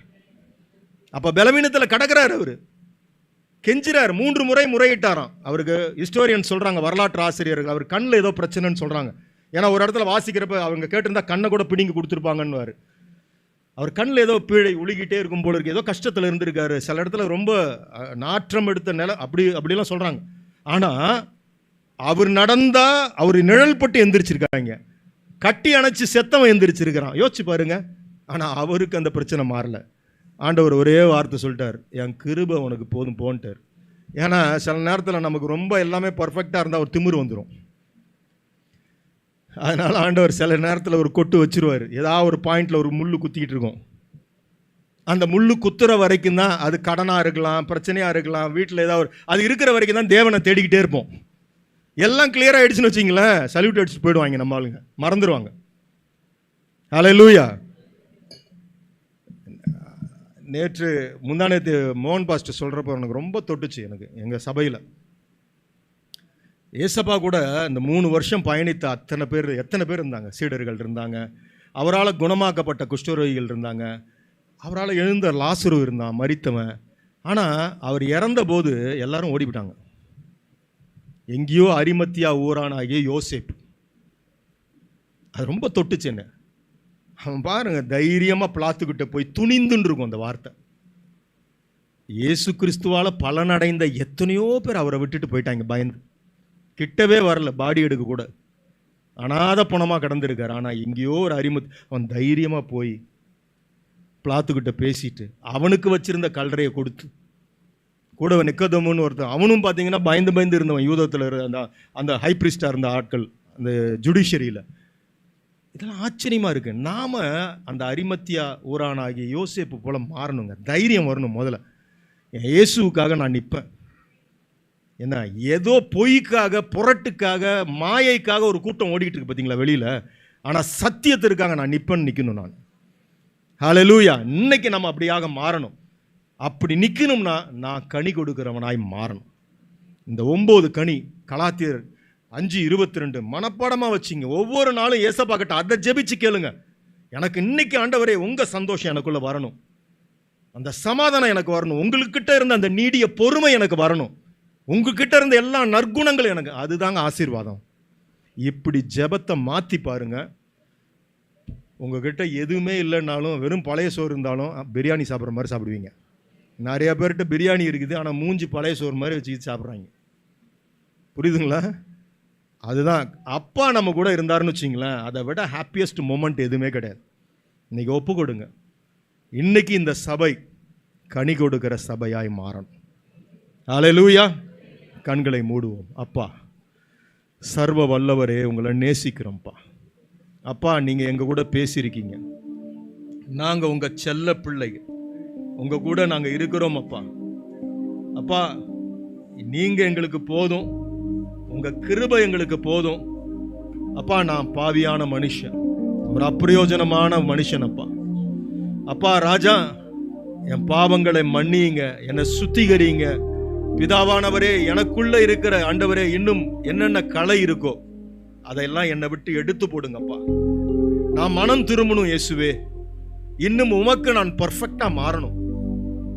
ஒருவன் கிறிஸ்துவுக்குள் இருந்தா புது சிருஷ்டியா இருக்கிறான்ற வார்த்தையின்படி I must become a new creation. அப்பா இன்னைக்கு என்ன அப்படி மாத்துங்க.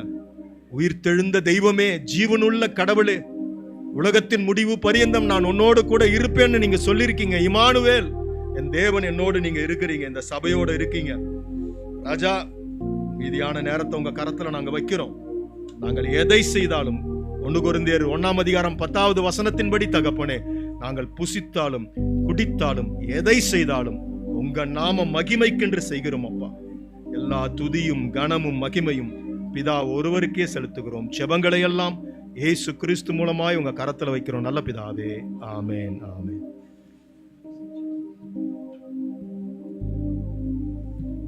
ஹல்லேலூயா. இதுக்கு பிறகு ஞானஸ்நானம் எடுக்க போறீங்களா? சாமி ஏதாவது நல்ல அருள் வாக்கு சொல்லுன்னு பார்த்தா இதுதான் கிறிஸ்தவ வாழ்க்கை. ஆமென். நாங்கள் கண்டிராத ஒரு விஷயத்தை நாங்கள் உங்களுக்கு பிரசங்கித்தால் நாங்கள் பொய்யர்களாக இருப்போம். ஆமென். நான் ஏவிஎம் காலனியில் ஜீவா எலக்ட்ரானிக்ஸ்னு ஒரு டிவி சர்வீஸ் கடை வச்சுருந்தேன். அங்கே தான் நாங்கள் எல்லாம் ஃப்ரெண்ட்ஸு.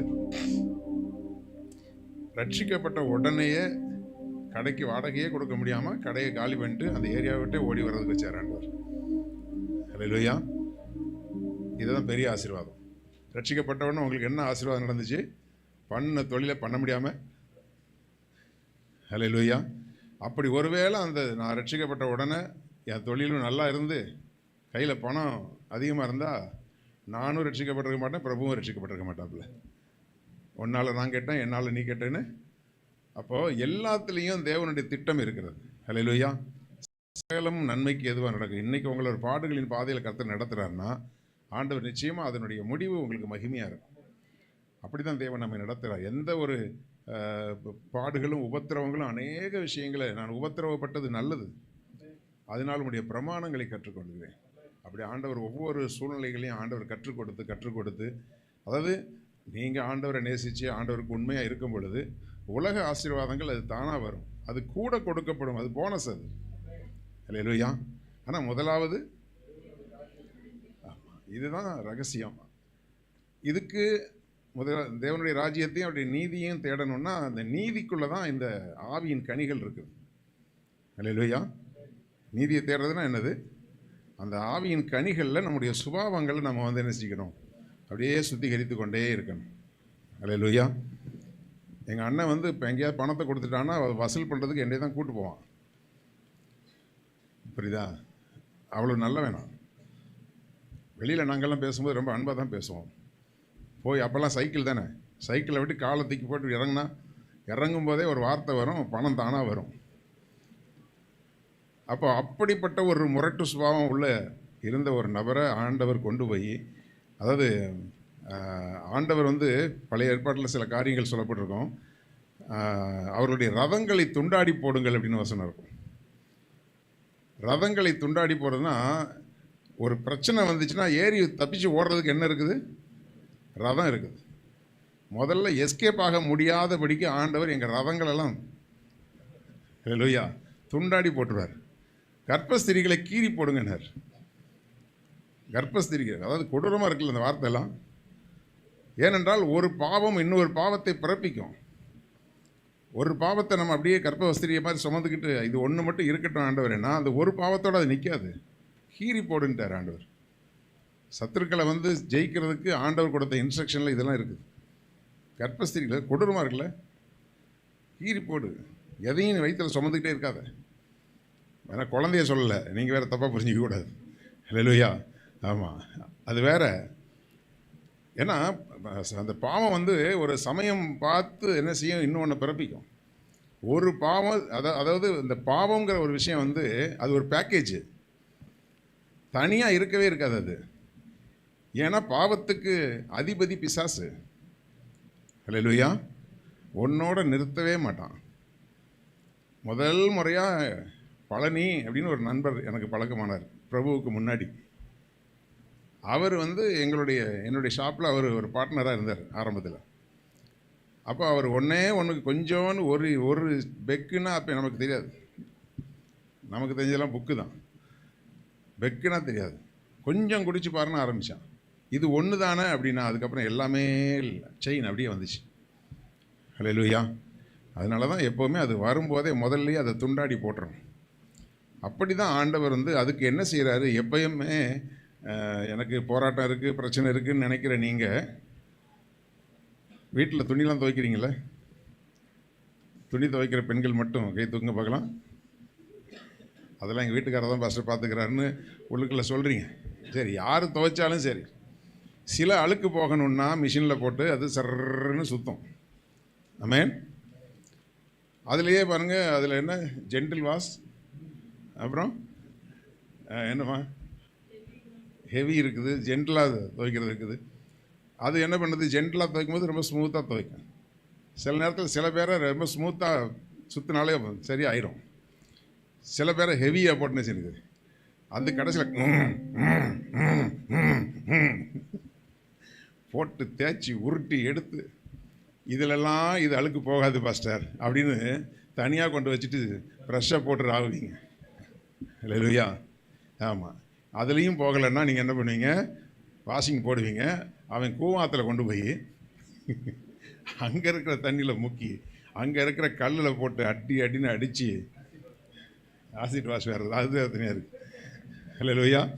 ஆமாம், அதுக்கு ஹெவியான லிக்விடெலாம் இருக்குது.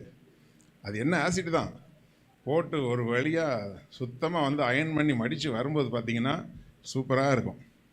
அதே போல் நம்மளெல்லாம் வச்சு ஆண்டவர் என்ன செய்கிறாரு, சுத்திகரித்து சில பேரை கூவாத்தில் வச்சு துவைக்கிறாரு, சில பேரை வாஷிங் மிஷினில் வச்சு துவைக்கிறாரு, சில பேரை கல்லில் வச்சு தேய்க்கிறாரு. ஹல்லேலூயா.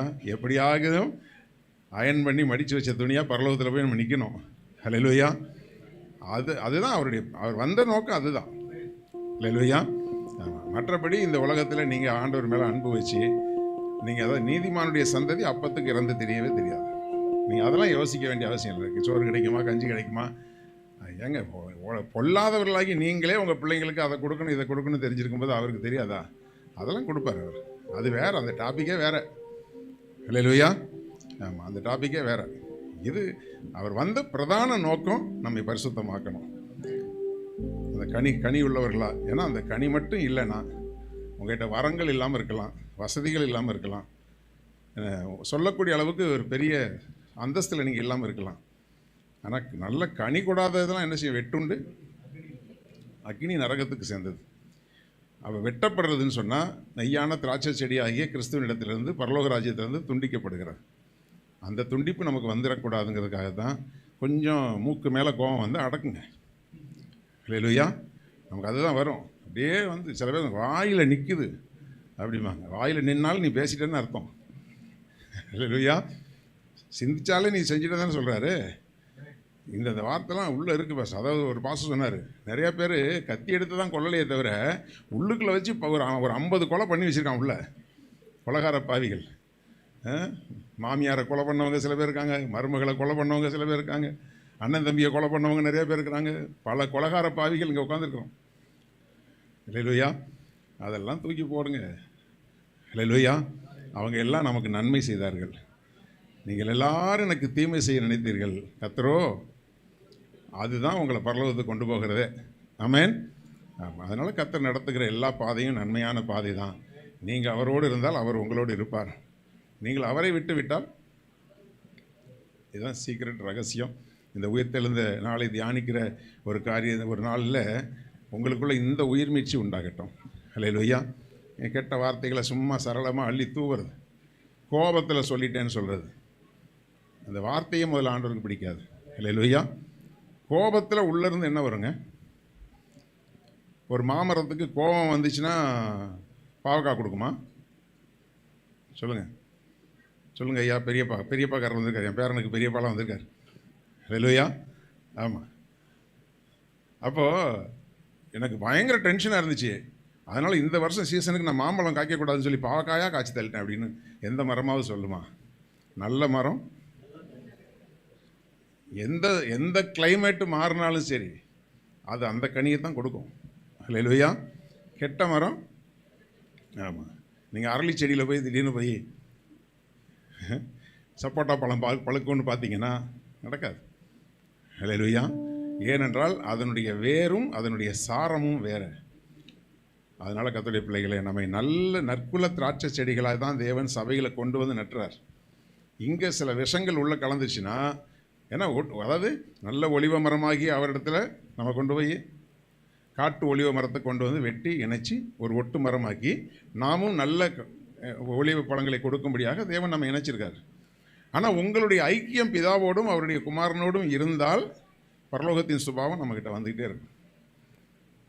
நடுவில் நீங்கள் இந்த வார நாட்களில் வெளியில் போகிறீங்கள, அங்கே நீங்கள் எப்படிப்பட்ட ஐக்கியத்தில் இருக்கிறீங்களோ அந்த சாரம் உள்ளே ஏறிச்சுன்னா, ஏன்னா ஒரு பக்கம் இயேசு அவரோட ஒட்ட பார்ப்பார், பிசாசு அவனோட ஒட்ட பார்ப்பான்.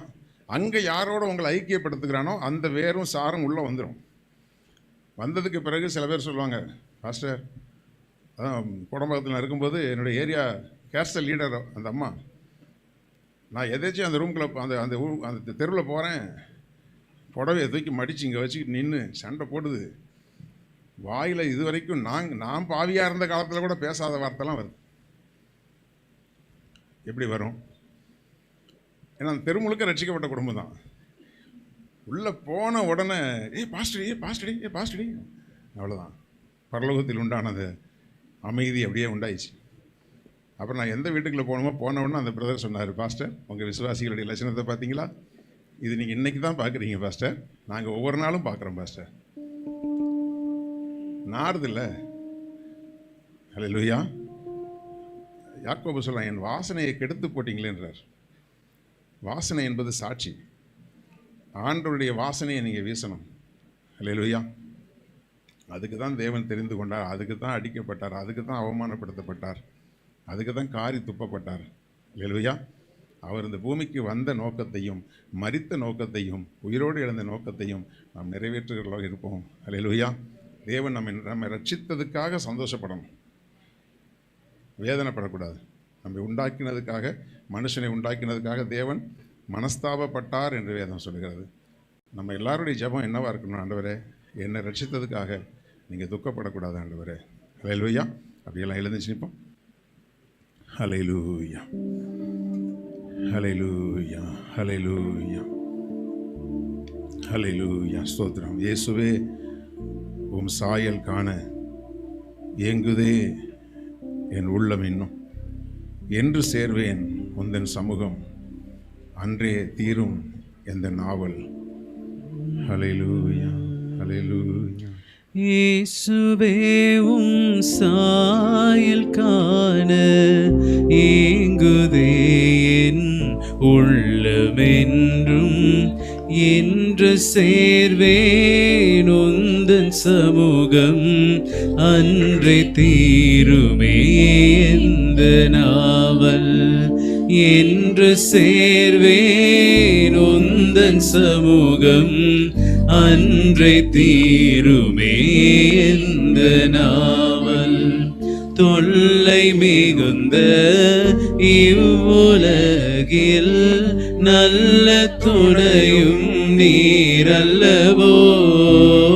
தொல்லை மிகுந்த இவ்வுலகில் நல்ல துணையும் நீரல்லவோ.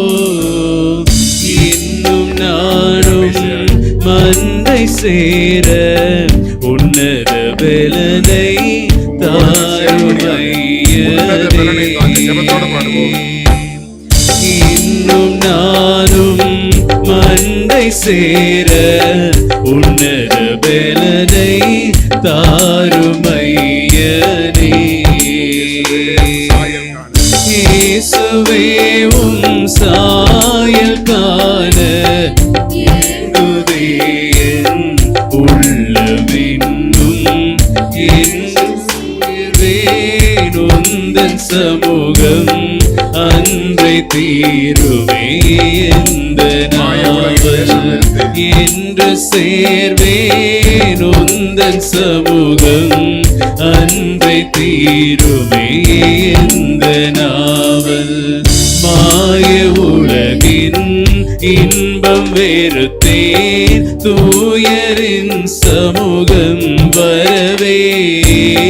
மாய உலகின் இன்பம் வெறுத்தே, தூயரின் சமூகம் வரவே.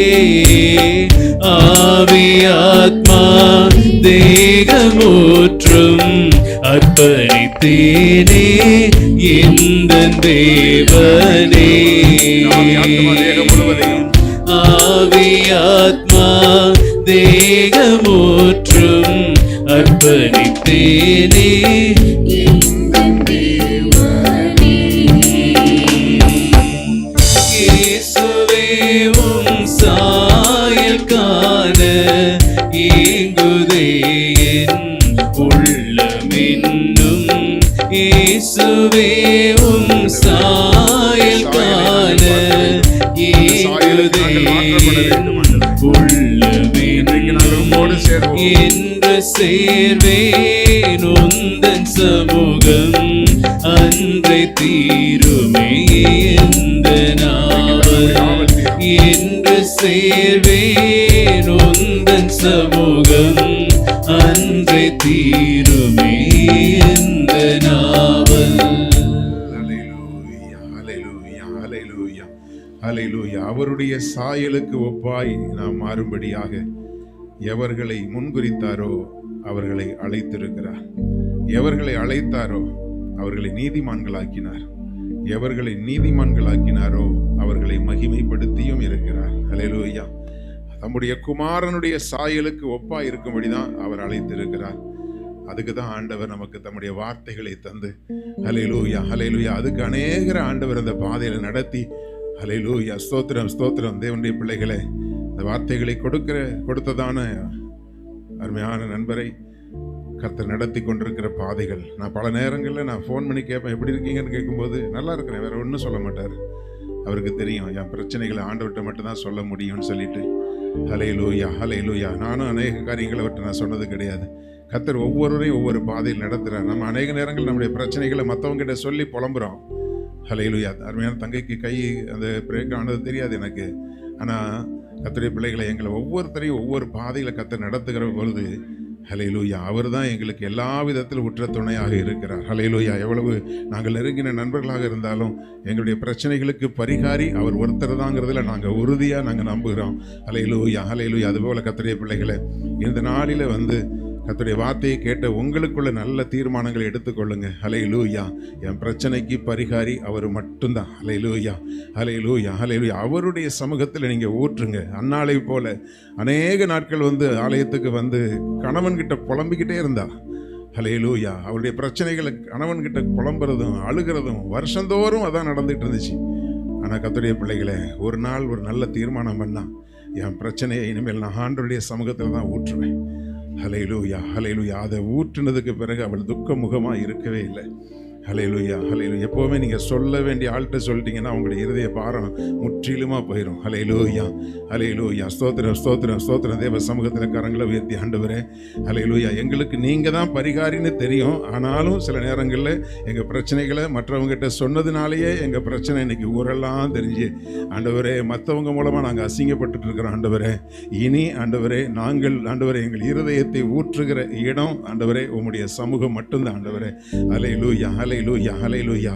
நாங்கள் செய்ய வேண்டியது எங்களுக்குள்ளே மாற்றப்பட வேண்டிய காரியங்களை மாற்றி எங்கள் ஆண்டவரை நாங்கள் பிரியப்படுத்துகிற ஒரு வாழ்க்கை எங்களுக்கு தந்து கர்த்தாவே உம்முடைய வருகை நாளிலே ஆண்டவரே ஸ்தோத்திரம், ஸ்தோத்திரம். ஆண்டவரே, ஆண்டவரே, நல்லது உத்தமம் உண்மையுள்ள ஊழியக்காரனே உன் எஜமானுடைய சந்தோஷத்துக்குள் பிரவேசி என்று நீங்கள் சொல்லக்கூடிய அந்த உத்தமத்தையும் உண்மையையும் எங்களுக்குள்ள தாங்க ஆண்டவரே. இன்னும் சில குறைகள் எங்கிட்ட இருக்குது.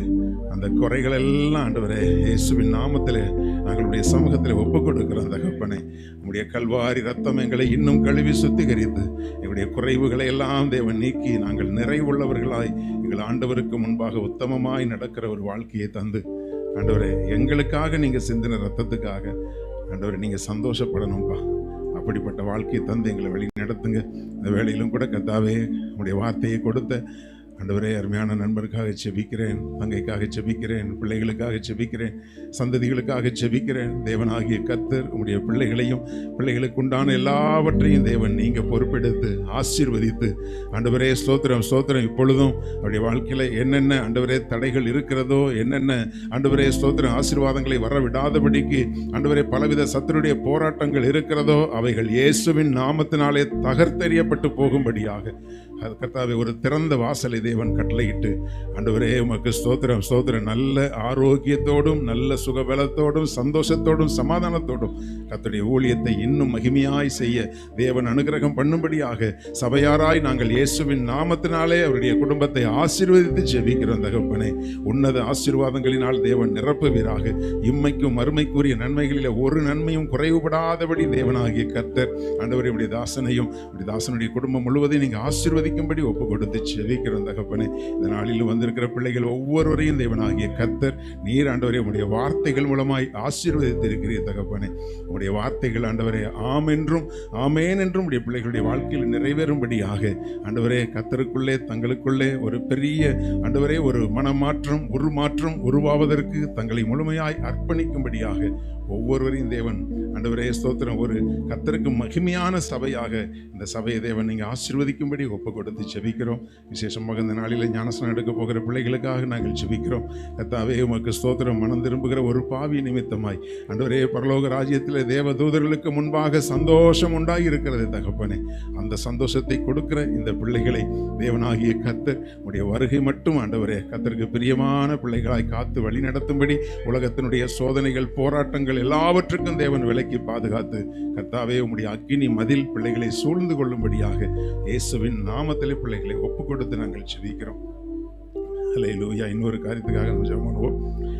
எம்ஜிஆர் நகர் பகுதியில் ஏஜி சபையினுடைய போதகராய் இருந்து ஊழியம் செய்தவர் பாஸ்டர் லைசாண்டர் அவர்கள் எங்களோடு கூட எங்களுடைய தலைமை சபையில் உடன் ஊழியராக இருந்தார். நல்ல ஒரு தேவ மனுஷன், நல்ல ஒரு பரிசுத்தவான். நேற்றைய தினத்தில் கர்த்தருடைய ராஜ்யத்துக்கு அவர் போயிருக்கிறார்.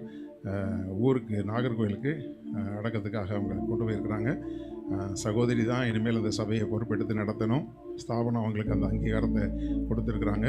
அதனால் அந்த குடும்பத்துக்காக நம்ம ஜெபம் பண்ணுவோம். கரங்களை உயர்த்தி ஹல்லேலூயா, ஹல்லேலூயா, ஹல்லேலூயா, ஹல்லேலூயா, ஹல்லேலூயா. உண்மையாய் இருக்கிறது நிமித்தமாய் அந்த குடும்பம் பட்ட வேதனைகள், கஷ்டங்கள், எத்தனையோ காரியங்களை கண்கூடாய் நான் பார்த்திருக்கிறேன்.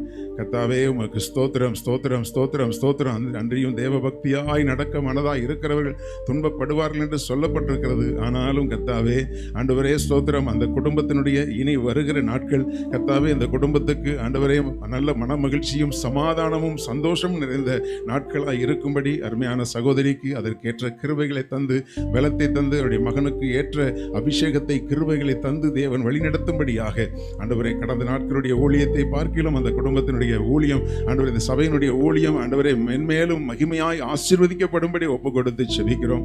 விசுவாச பிள்ளைகளும் ஆண்டவரே கர்த்தருக்குள்ளே பலனடைந்து அருமையான சகோதரியோடும் அந்த மகனோடு கூட ஆண்டவரே தோள் கொடுத்து நிற்க தேவன் உதவி செய்வீராக. அப்பா உமக்கு ஸ்தோத்திரம். தொடர்ந்து உடைய கிருபை தாங்கி நடத்திட்டும் வந்திருக்கிற பிள்ளைகளை ஆசீர்வதிங்க. தொடர்ந்து நீங்கள் மகிமைப்படுங்க. துதியும் கனமும் மகிமை உமக்கே செலுத்துகிறோம். இயேசு கிறிஸ்துவின் இன்ப நாமத்தில் ஜெபிக்கிறோம் ஜீவனுள்ள எங்கள் நல்ல பிதாவே. எல்லாரும் சேர்ந்து சொல்லுவோம். என் ஆத்துமாவே கர்த்தரை ஸ்தோத்திரி, என் முழுவதுமே அவருடைய பரிசுத்த நாமத்தை ஸ்தோத்திரி. என் ஆத்துமாவே கர்த்தரை ஸ்தோத்திரி, கர்த்தர் செய்த சகல உபகாரங்களையும் மறவாதே. ஆமென். நம்முடைய கர்த்தராகிய இயேசு கிறிஸ்துவினுடைய கிருபையும் பிதாவாகிய தேவனுடைய அன்பும் பரிசுத்த ஆவியானவருடைய அந்யோன்ய ஐக்கியமும் இன்றும் என்றும் சதா காலங்களிலும் அவருடைய வருகை மட்டும் நம் அனைவரோடும் தங்கியிருப்பதாக. ஆமென், ஆமென். கர்த்தர் ஆசீர்வதிப்பார். நீங்கள் எப்பவும் போல பந்திக்கு இடத்தை ஆயத்தப்படுத்துங்க. தயவு செஞ்சு யாரும் போகாதீங்க. அவங்க உங்கள் மேலே அன்பு வைத்து அவங்க பேரை சொல்லக்கூடாதுன்னு சொல்லிட்டாங்க. அதனால் அதுதான் முறை.